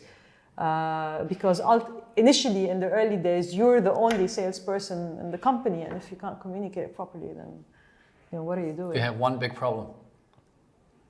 Yeah, I get called in by a lot of VC funds where they come and ask me to work with their founders, and it's because of that. They realize the importance of it. I guess before even the founders realize this, they want to groom them up, because they know that, hey, they're at a stage where they've made an early investment.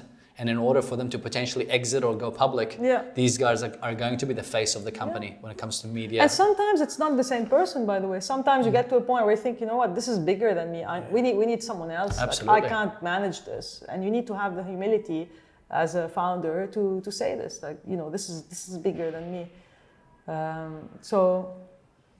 There's been plenty of examples, I guess in the States more so than here. You're always selling as a founder, always, always, always. You're selling your vision to your first employees, to your shareholders, to your friends and family that basically, they need to think you're working on something interesting as well, because nobody wants to look like an idiot in front of their family and their close circle of friends. So that you're constantly selling, and if you're not a good communicator, then... What you're saying is exhausting. How do you manage your energy? That's why I'm saying it's about resilience and perseverance, and not passion, which kind of comes and then goes. Yeah. But how do you refuel? Like when your phone is out of battery. Exercise. Okay. Exercise. I mean, I exercise. I run a lot. I mean, obviously less so now with the kids than because I don't have a lot of time. But That is your exercise. The yeah, kids. yeah. Well, I'm ready. yeah, I'm it's chasing the true. kids. But I mean, I was like, you know, I exercise all the time. I go to the gym. I do a lot of running. You obviously have to find time to take a break and do things sometimes with friends and with family. But do you find with the exercise that's your form of meditating or recharging? Yeah, I mean, I love to think, actually, it's funny, I love to think when I'm running because I have my music on and then I'm running and then like some great ideas, you know, come to mind. Yeah. And unfortunately, I have the very bad habit of thinking when I go to bed, which is horrible because like, and my husband tells me, he's like, your nights. brain switches on the second you put your head on the pillow, like, go to sleep. So yeah, I think a lot when I'm supposed to be sleeping. And do you have a pad and like a pencil? I do, yeah, I take notes. Why not the bathroom? You know, while you're resting in the bathroom. The bathroom? Yeah. The bathroom? No. Everyone's different, man. No, like If some you're a longy or a shorty. Yeah. If you're a longy, you've got I mean, the bathroom, what, like when you're like sitting on, like doing your thing? Okay, thing. that's social media time. Yeah. Oh, I'm sure. Yeah, I mean, I think you need to exercise and celebrate the small wins. So, for example, if you achieve something with your team, I don't know, go out for a drink or do whatever it is that you do, but like celebrate it, acknowledge it, and then, you know, keep going. Because also you need like motivation, obviously, every once in a while to say that, okay, you know, I'm doing all this shit, but at least we're going somewhere. We're going somewhere, yeah. Yeah. Apart from that, how do you keep the team motivated? Like, how do you drive high performance? What has worked for you? You don't micromanage them. You don't tell them what to do. You share constantly your strategy and your vision, and you remind everybody with what you're trying to do. You're open about, like for me, for example, I was always very open about financials and where the company was. And you know, when we're going through bad times, I was like always open and transparent about it.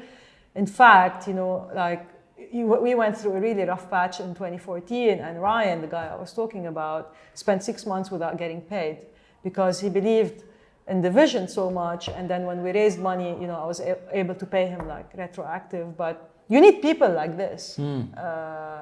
And how do you incentivize them? He's part of the decision making. You know, we have a great relationship, and he believes and he's excited about what we're doing.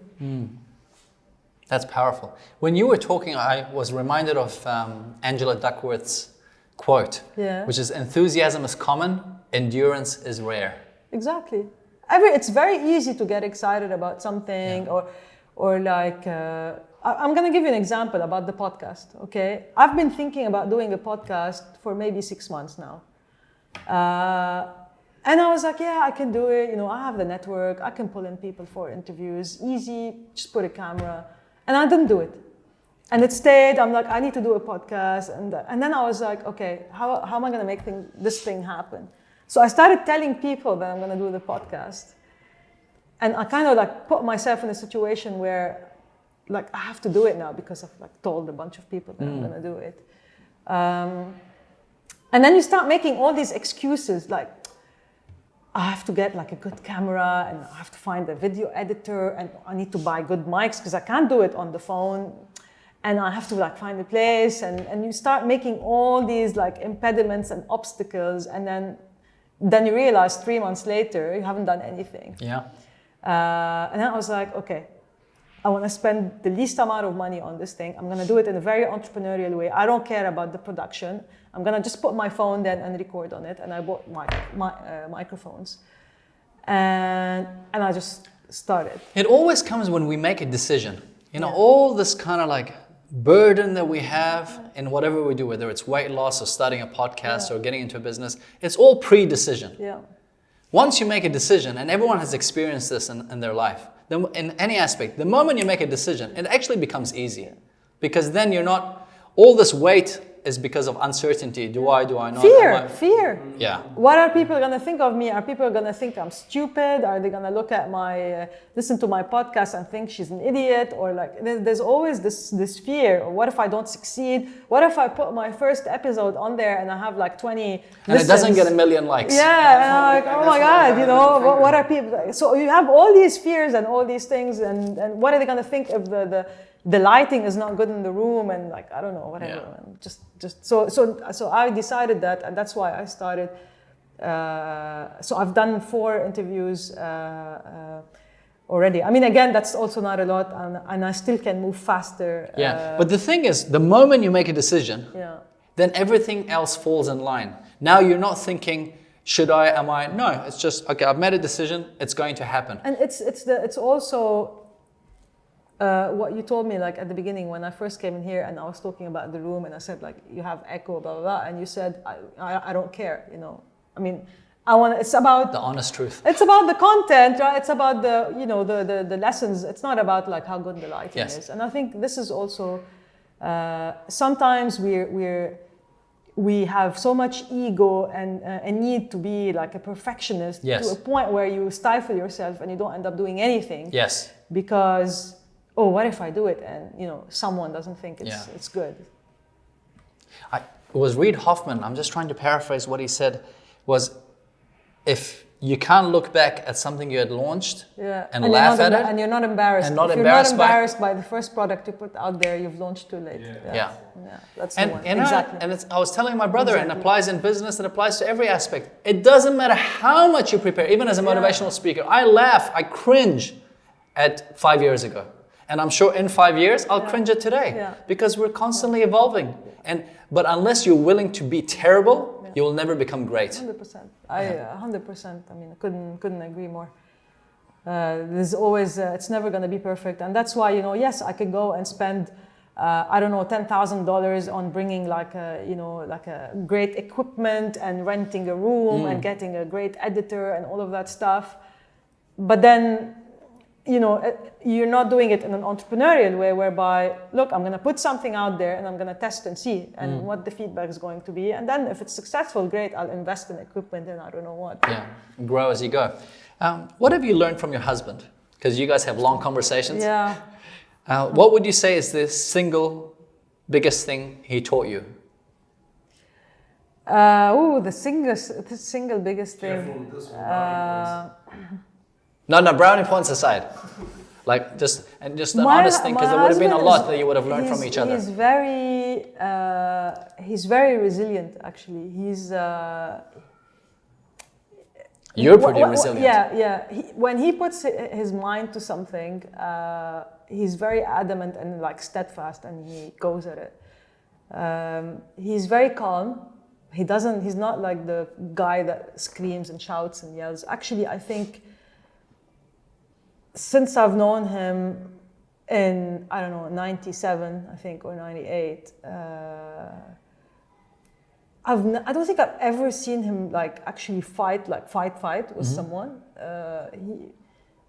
It's just a calm demeanor. Calm demeanor with assertiveness, but not like the screaming and shouting kind of type of thing. And I love that about him because I get upset like fairly quickly, and I can like be fiery, exactly. And he's more like, okay, no, let's think about it that way. And I think that makes us work. Mm-hmm.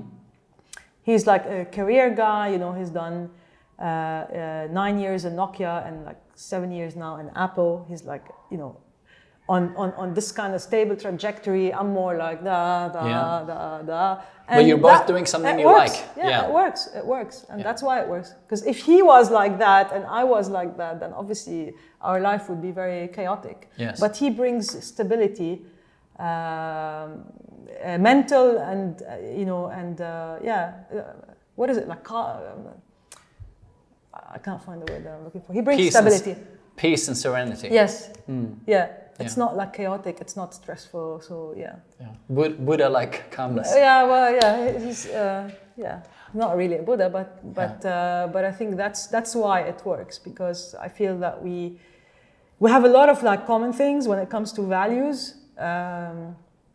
But when it comes to how we go about life, we have different things. Since you brought up values on a personal level and also when it comes to work or even when it comes to investing, what are the values you're looking for? What would be the top 3 values you're looking for?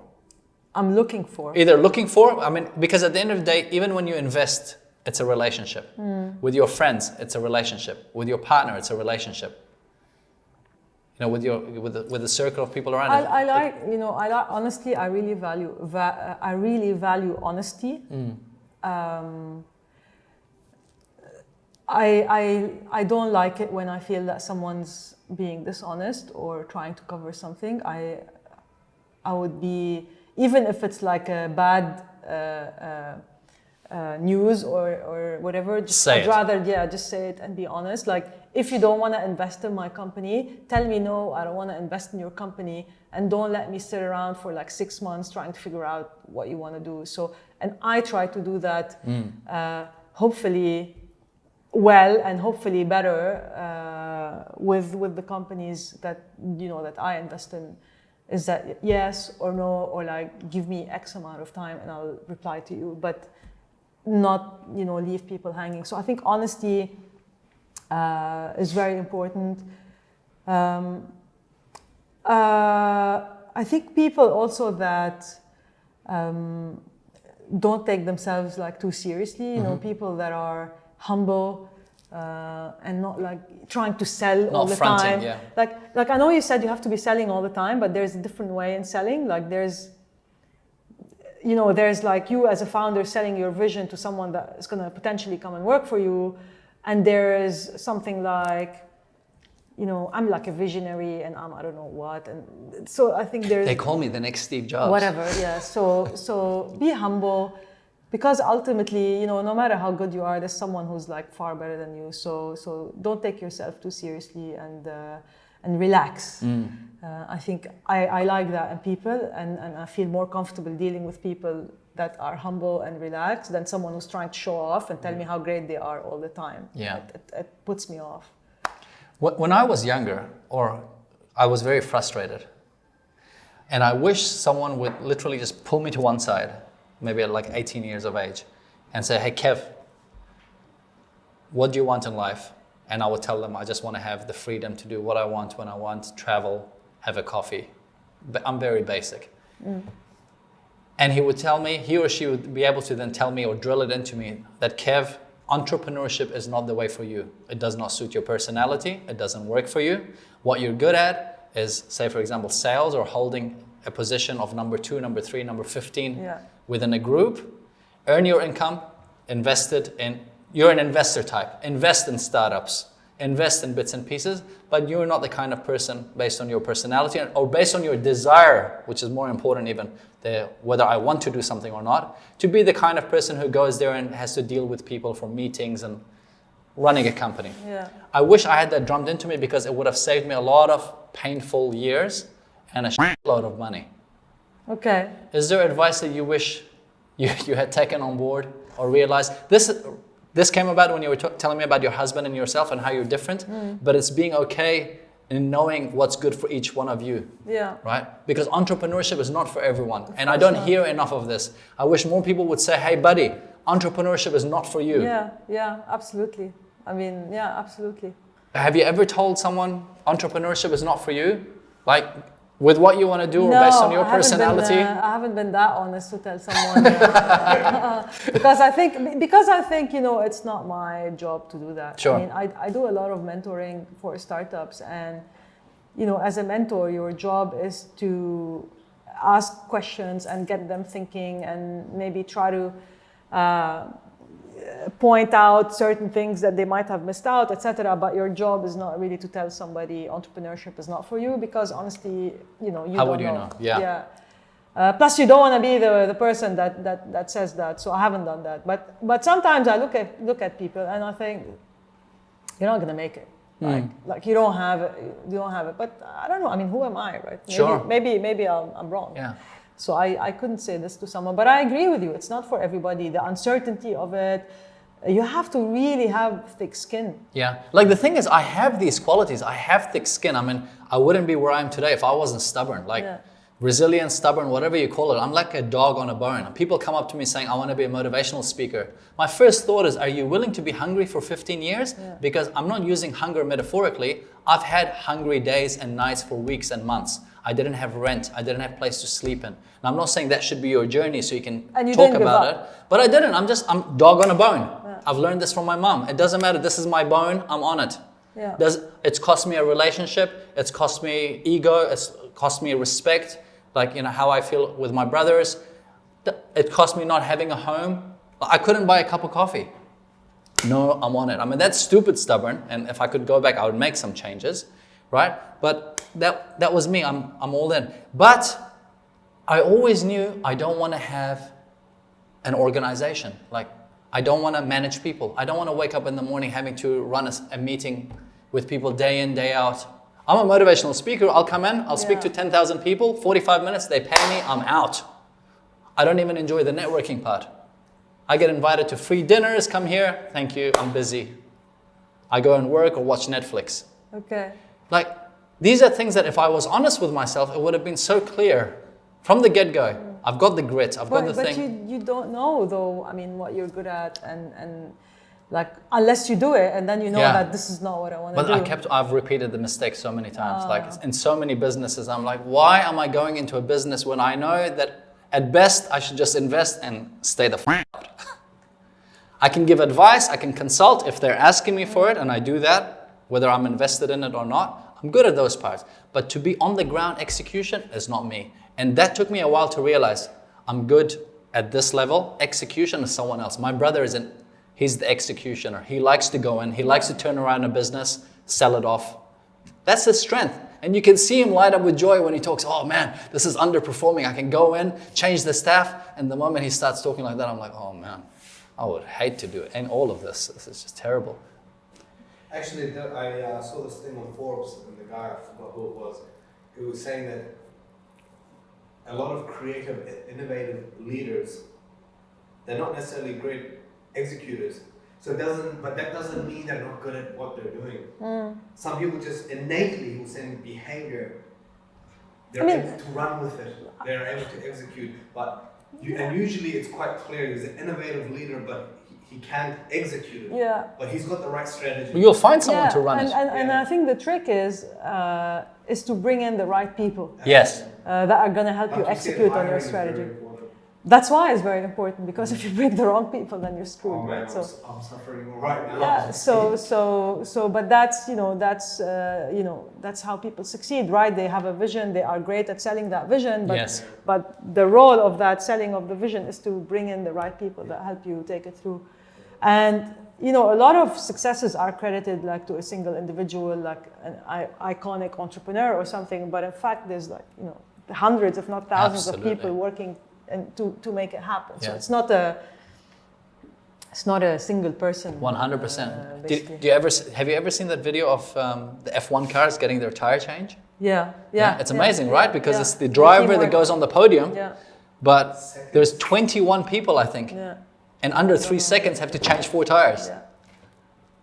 I'm like, it's taking me longer to just process what happened and it's gone. Yeah, I've seen it up close actually. It's really amazing. Yeah, and it's one person who goes on the podium, following what you're saying. But hey, there's 20 odd people just there. It's like also artists and singers, and there's like a whole team with them, and musicians and choreographers and fashion stylists and I don't know what, and it's that person. But in the limelight. How do you set goals? You don't strike me as the kind of person who just wakes up going, I wonder what I'm going to do today. No, but also I'm not, I think I have a vision of what I'd like to do eventually.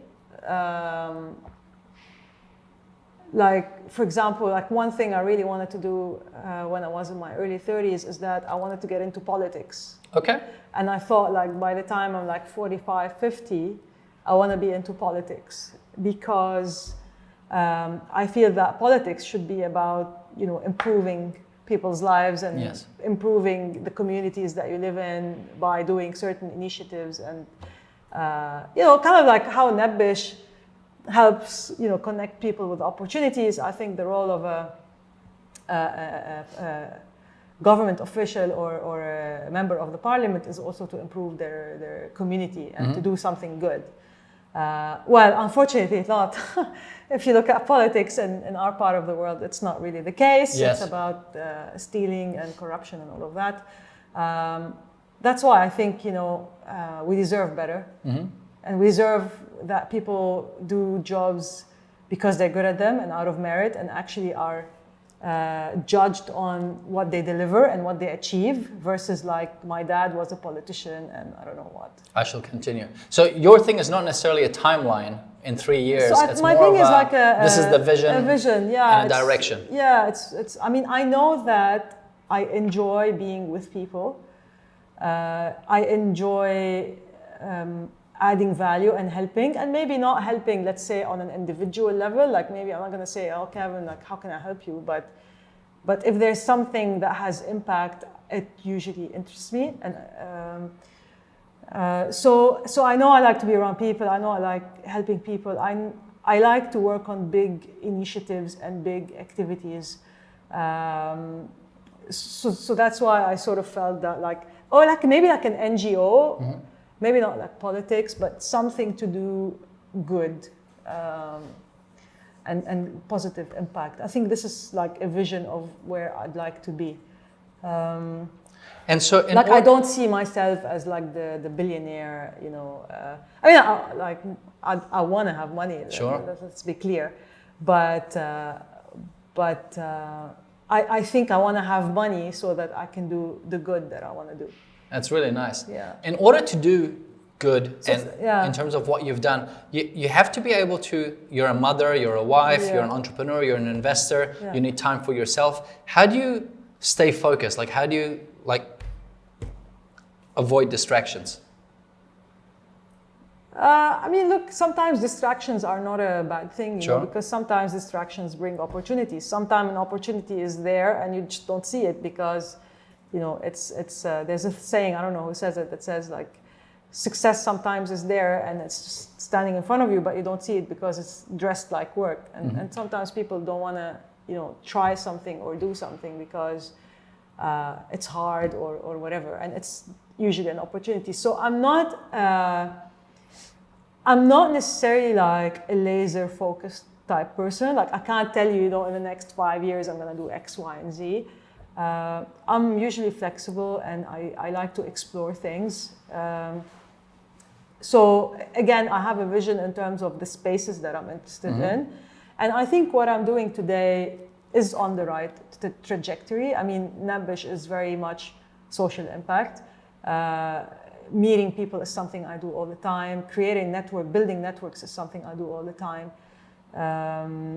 Doing, things like a podcast is also something that sort of raises your profile and makes you more visible and more public. So it also falls into potentially becoming a public figure or doing something like an NGO or politics or whatever I end up doing. Yes. So that's the vision. I don't know, maybe when I hit like 45, I say like to hell with this, I want to do something else, and that's not wrong. Evolving. And people look down on this that you keep changing your mind. Yeah, it's fine, because if something is not working out, then yes, I'm going to change my mind. And there's absolutely nothing wrong. I mean, with as long as you're not like changing your mind every day, or for example, you give someone your word and then you change your mind. I hate that, because if you give someone your word, you give someone your word.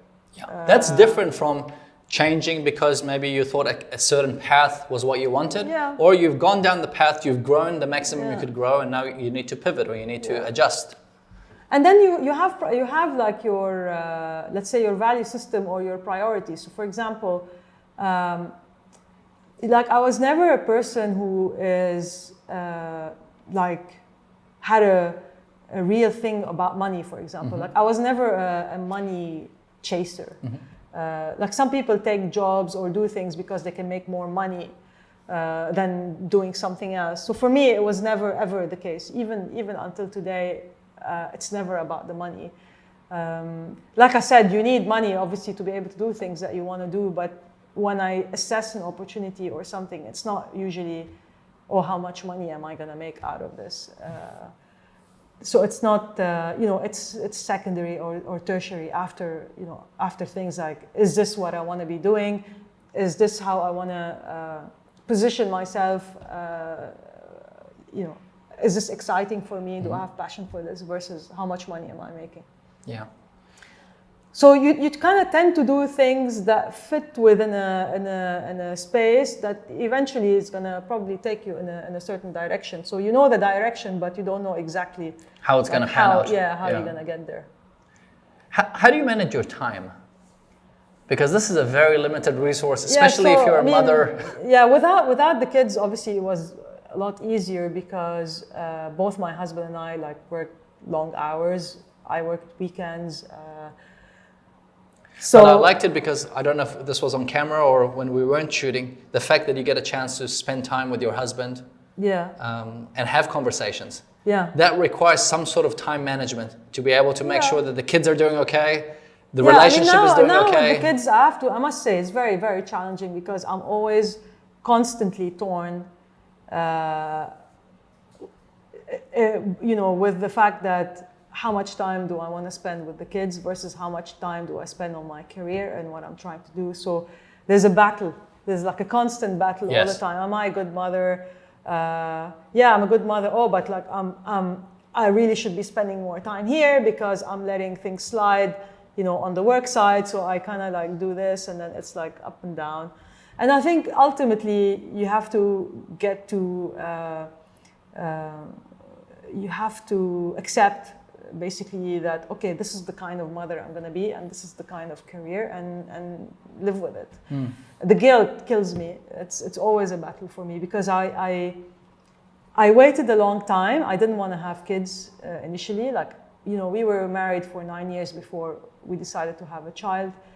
And I feel now that, since I made this decision, it's my responsibility to be a good mother and to be present for them. So I'm more involved.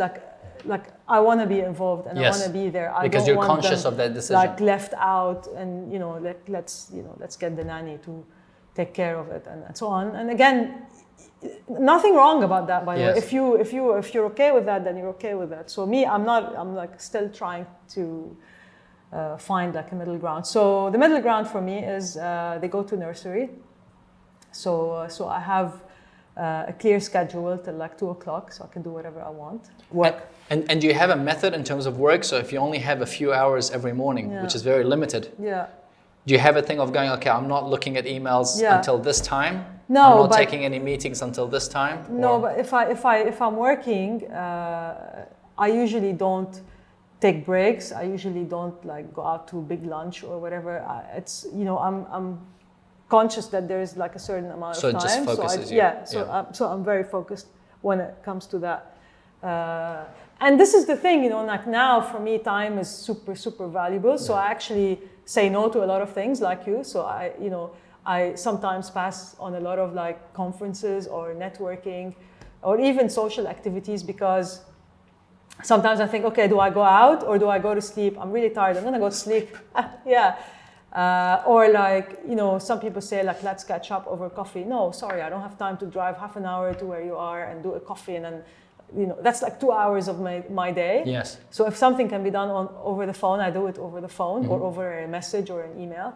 So I don't do coffees as much. Yes. So you become very conscious of your time. Yeah. Might not be the friendliest person on people's books, but hey. Yeah, I mean, I said it once recently on LinkedIn, I don't know, maybe 6 months ago or so. And a lot of people were just, sending me messages on LinkedIn wanting to pick my brains.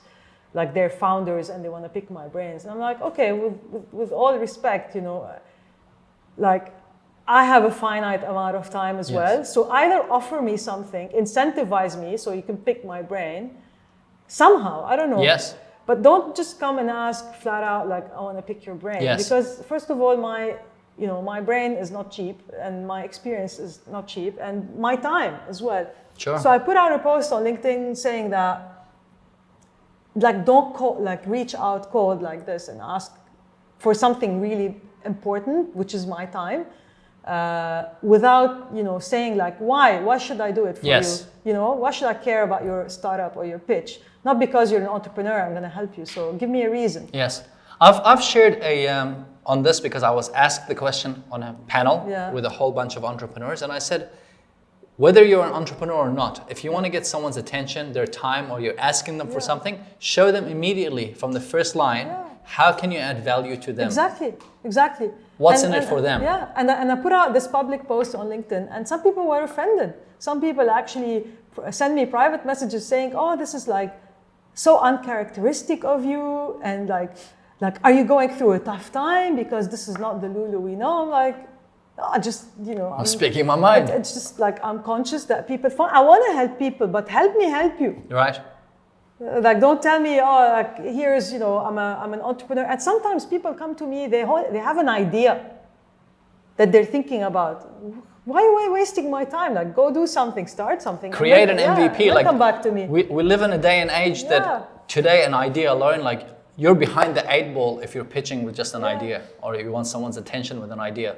Why? Because your minimum thing is, what's your MVP at any level? Like, show me something that's working, so I know that you're standing out.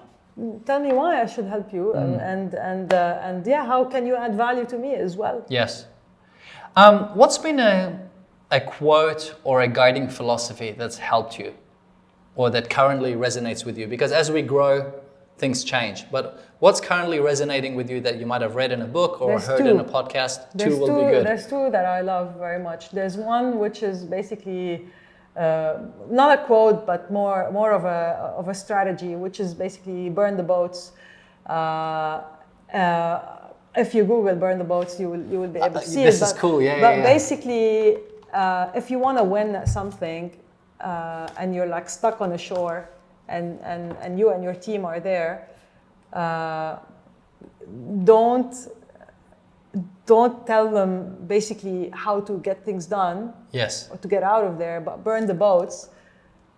No, it's I'm not saying it right. Is it like burn the bridge? But the concept behind it is you're all in. Exactly. You're all in. Yeah, like not because you see people trying to put one foot in. I'm like, you can't jump into this. Like if you want to swim, both feet in this pool, like all in. Exactly, because when you burn their way out, they have to come up with ways to make things work. So that's the idea. The idea isn't like, oh, I might be able to go back. It's like we have to make this work somehow. Yeah. Were you able to find it? I wasn't sure what I was looking for. Okay. Burn the boats as you enter the island, and you will take the island. Yeah, something like that. I think there's Many probably That versions was Napoleon of this. Hill, by the way. Yeah, there's probably many versions of that, but so that sort of strategy. And basically, this is what I did when I started Nabbesh. When I started Nabbesh, I didn't have another job or something else that was going on. I went all in, and I think this is how sometimes when you put yourself in a corner,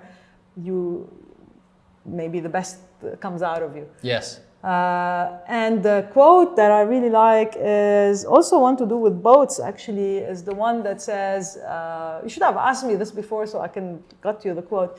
The question just came to me. Now you're asking me to remember. That's all right, I can find it. It says basically that the ship is safe in the harbor, but ships were never meant to stay in the harbor. I love that. That's awesome. Like that. We're humans. And the reality is we all have fears. Even the most fearless of individuals or courageous people that we call them courageous, sometimes we make the mistake of thinking courage is the absence of fear. And it's not, because courage is doing it in spite of the fear. Yeah. I've had my share. I'd be interested to know if you'd care to share with us, what was a fear that you've had to tackle? On any level. All the time, obviously, with Nabbesh, it was always the fear of failure and the fear of making a wrong decision and regretting it. On more of a personal level, like the podcast story, I was saying, it's always the fear of what are people going to think about my content, and is that going to change their perception of me, or there's always fears. It's a constant thing. It's there's always fears. Am I going to be a good mother? Are my kids going to grow up to think that I didn't spend enough time with them? Am I choosing the right business to invest in, or are my partners in the angel network that are relying on my insights and on my due diligence going to be disappointed because I made the wrong choices. Yes. So these are all the kind of questions that are debilitating. So how you're clearly still able to step out and do. What do you end up saying to yourself? I communicate and I explain. So you always manage expectations. So for example, with the investment thing, I made it very, very clear to the people in the network that we are super, super early, which means we are taking on a lot of risk.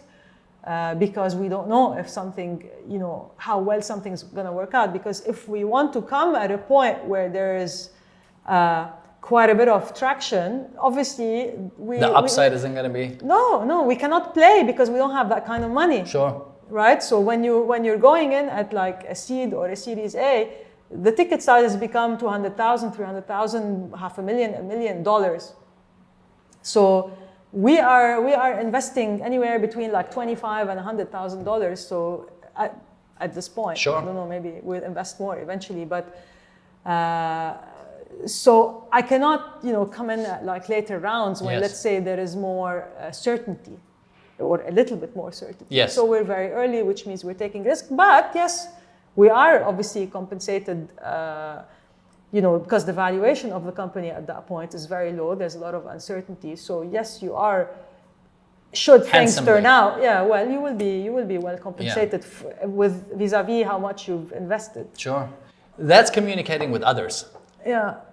Communicating with ourselves is even more critical. So the debilitating questions of, am I going to be a good parent? Am I going to let my investors down? All these kind of things. These are questions that hold people back, and in some cases, this is where they remain. That's why they never go on to execute on an idea. They never put their best foot forward. They're never having great relationships. What do you end up replacing these sentences with? Because you must be changing it to a different thing that gets you out of bed. Otherwise, you won't even get out of bed. Like, what do you end up telling yourself if you were to look back? What's the thing that keeps you going? I guess something that I like about people, where I think I like people that are humble and don't take themselves too seriously. I guess it's something similar for me. Is like, okay, worst case scenario, it's gonna fail, or worst case scenario, someone's gonna say this or that, or worst case scenario, this person is gonna stop talking to me because I pissed them off or whatever. Can I live with it? Can I live with that? Yeah. So I move forward, and again, if you're a good communicator with yourself and with others, usually you mitigate a lot of the mismanagement of expectations that usually leads to conflict and issues. But I think I'm not, I guess on a personal level, maybe it's not a big deal if I fail. Again, you have to think like where I come from. It's not like I come from like a super rich family or super established or let's say influential parents or whatever. So from where I came, where I am, I've achieved a lot and I've done a lot of my life. And I think I'm not afraid to fail at things or to do the wrong thing or say the wrong thing. So that's why I think I keep going. In a way, sometimes I think about it, with entrepreneurs, there's a certain sense of like stubbornness and hopefulness and naivete in a way, a little bit, and delusion, right? And I think a certain kind of balance, of course, and tracker and skills and knowing what you're good at and what you're not good at and all of that. And there's like a nice balance that's in there, because sometimes you're really going against what people think. And sometimes you think, I'm going to make it despite all of that. And you have a bit of like delusion there. And so it's a balance. It's a mix. And I think this is what I have. It's like I don't care if I don't make money for a year, because I feel that, let's say, I'm learning in the process. But obviously I'm very conscious that I'm married to someone who's quite stable financially, which means I am able to take risks. But if it wasn't the case, then when I was younger and when I was working and paying my bills and fending for myself, obviously I couldn't take the types of risks that I can take today. So not everybody can be an entrepreneur, you know, Sure. and that's a big reason why as well, like the financial cushioning that you need. Sure. You can't be a starving entrepreneur. Yes, absolutely. Sometimes you're aware of your circumstances and you're able to make decisions. Now, some people still, even if they have like a great job and a lot of savings, they still wouldn't want to invest in a startup or do something risky because they value, you know, their income and they value that money and all of that. So they won't take risks. Yeah, you do what's good for you. Yeah. Family aside, what are you grateful for? I'm grateful for, you know, all the people that I've met throughout my life that have made an impact on me, that encouraged me, that took a chance on me, from my investors, for example, from my business mentors, from people sometimes that see something in me and kind of say it. Please tell people, like, if you see something positive about someone, maybe they're struggling inside, maybe they don't know that about them. It's so nice to hear it sometimes, because everybody focuses on the negatives and everybody focuses on, like, what's wrong with this or with that. Whereas it's always great to say, like, you're very good at asking questions. You know, your T-shirt is great, or I love how you said this, or something. Yes. And I appreciate you did that to me as well. Yeah, and I've been And it was very fortunate nice. to have people in my life that have believed in me, even though sometimes I didn't really believe in myself. Could you give me an example of a time where someone did say something to you, not realizing how powerful it was for you? Before I started Nabbesh, I met someone who's an entrepreneur as well, and I was debating if I should leave my job and start a business or stay in my job. So it was like in those 6 months where I was debating if I should become an entrepreneur myself or if I should stay in the startup advisory and help entrepreneurs. And he asked me a lot of questions about my background, which I've just told you now. And he told me, well, there you go, you know, you've been an entrepreneur your whole life. And coming from that person meant a lot to me, because he saw something in me that I didn't have necessarily the courage to act on or to see in myself. But his comment was a vote of confidence. Yeah. So I became an entrepreneur. Thank you, entrepreneur. Thank you, entrepreneur. Exactly. I'm sure your kids, you've got 2 beautiful kids, and I'm sure they'll have a lot to learn from you and your husband. Hopefully. But if you were only able to impart with them one lesson, so it's an attitude, it's a skill, it's a thought process, in order for them to have their best lives, what would that one thing be that you feel is critical to them having a successful, happy life? If you don't think, if you're trying to do something and it's not working, don't give up and keep trying to make it work in different ways. Because sometimes, when something's hard, people quit. Yes. And the idea is, even if you're trying to tie your shoelace or you're trying to start a business, it's hard, right? And you don't give up, you just keep trying. And I encourage that in my kids a lot, even though they're still very young. And like my daughter would be like, I don't know how to put my shirt on. I said, like, okay, keep trying, try a different way, turn it this way. Or if we're doing a puzzle, for example, like I don't help her. Okay, so I try to say, okay, look for the pink, for example. And so I try to make her learn that there's different ways in trying to do something, and yeah. That's great. I think that's great advice. That's powerful advice. Like not to give up, basically. That's good. That's really good. Yeah. In a world that is totally distracted and bombarded from every single way that they can, apart from people checking out your podcast, Conversations with Loulou, what would be advice that you would give someone watching this video or listening to the podcast if you had their attention for 60 seconds? God. In any direction you can take this. I guess whatever comes from your heart. Be genuine, be who you are is very important. Don't try to be what everyone else wants you to be. Be genuine, and it's not about like be content, let's say, with who you are and what you are. You don't have to be like super successful, and you don't have to be whatever you don't want it to be. If you're happy with things, and if you're content, and if you're genuine, I think it's a good life. I guess what I'm trying to say, I read a book recently. It's called The Art of Not Giving a F***. I love that book. All right, so basically you have, it tells you that... Shout out to Mark Manson. It tells you that... Is it that one? The subtle art of not giving a f***? Of not giving a f***. Exactly. So you have, like, how do people get attention? You have to be either like miserable, and people are shouting like, who's more miserable? Or like super successful. Look at me. And people, like, oh, I had this waiter did this to me. Oh, you can't believe this waiter did that to me. And like someone else would say, I don't know what. So they're like the miserable bunch. And then you have the successful people. And then there's like a huge thing in the middle.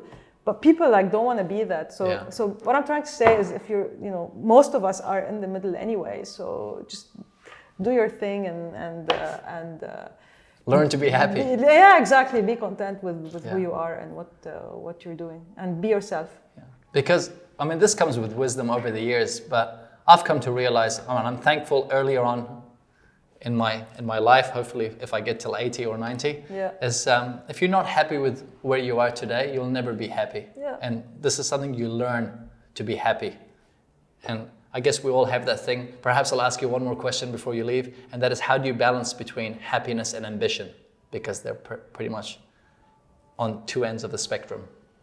Because happiness means to learn to be happy with where you are today, but sometimes you can make that could turn into laziness and complacency. No, for me, ambition is key. I'm a very ambitious person. I always want to achieve, and I always want to do. And even when I was like having kids, and I thought, I want to take a step back, I kept doing things and trying things, and I'm happy when I'm ambitious. Actually, ambition. Even with all of its roadblocks and with all of its ups and downs and on the journey, basically to do something, that process makes me happy. That's awesome. Yeah, so that actually doesn't depress me or deter me. On the contrary, I'm happy. Like, I'm so happy. It's funny, like some people plan a vacation. Okay, I'm gonna go to X in summer, and like I'm super excited, I'm so happy. And like for me, I'm so happy when I invest in a startup. It's like really weird. Yeah. But for me, that process of meeting someone and like going through the due diligence and talking to my network and like doing the back and forth and closing the deal, that makes me really happy. Yeah. Where you can, please count me in. I'd love to see if I can somehow be part of the networking, get some slices of these angel investments. Great. I really appreciate both your energy, your time. Thank you. Your honesty. It's really refreshing. It's really nice. I really enjoyed this as well. Thank you. And I wanted to say this at the beginning, but your ring was really awesome. And I'm like, I'll let her finish and then I'd forget. Yeah, thank you. But super cool ring. Good luck with the podcast. I have no doubt it will be a huge hit. So. It will be a huge hit. So.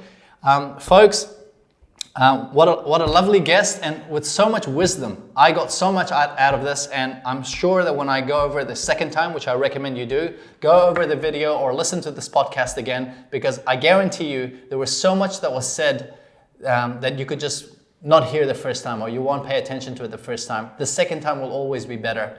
I guarantee you that. As always, I'm going to make the summary notes available on our website. All you have to do is go on kevinabdulrahman.org/podcast. And I guess just type in Loulou and you'll find it over there. Do you have any parting comments, or would you like people to follow you or check something out? Well, I'd love for people to check out my podcast, as you said, because this is my new project and something that I'm really excited about. It's conversations with people that I usually meet on a regular basis, and they're amazing people. And I think, you'll get a lot of wisdom and a lot of little gems out of it. So hopefully it'll be exciting and inspiring, and you can learn a thing or two. I have no doubt. Yeah. Consider me a subscriber. So Conversation with Loulou, but I write Loulou the French way, and it's Loulou. And it's the real Loulou. It's the real Loulou. We will place all the links in the show notes. We'll even place the links for your socials, so to make sure that those who connected will definitely connect. No, without a doubt. As you know, the show is never about showing off. It's in the hope, and I'm sure we've done this with this episode, to help you get inspired, get informed, and get going. If there are thoughts that you'd like to follow on and write more about, make sure you do so in the comments below. Ask your questions. I'll try and answer them. Maybe I'll get Loulou to answer them if possible. Or maybe we'll get more guests to answer your questions. With all this being said, please remember, be kind, be ambitious, be grateful. I'm Kevin Abdulrahman. This is How Do They Do It?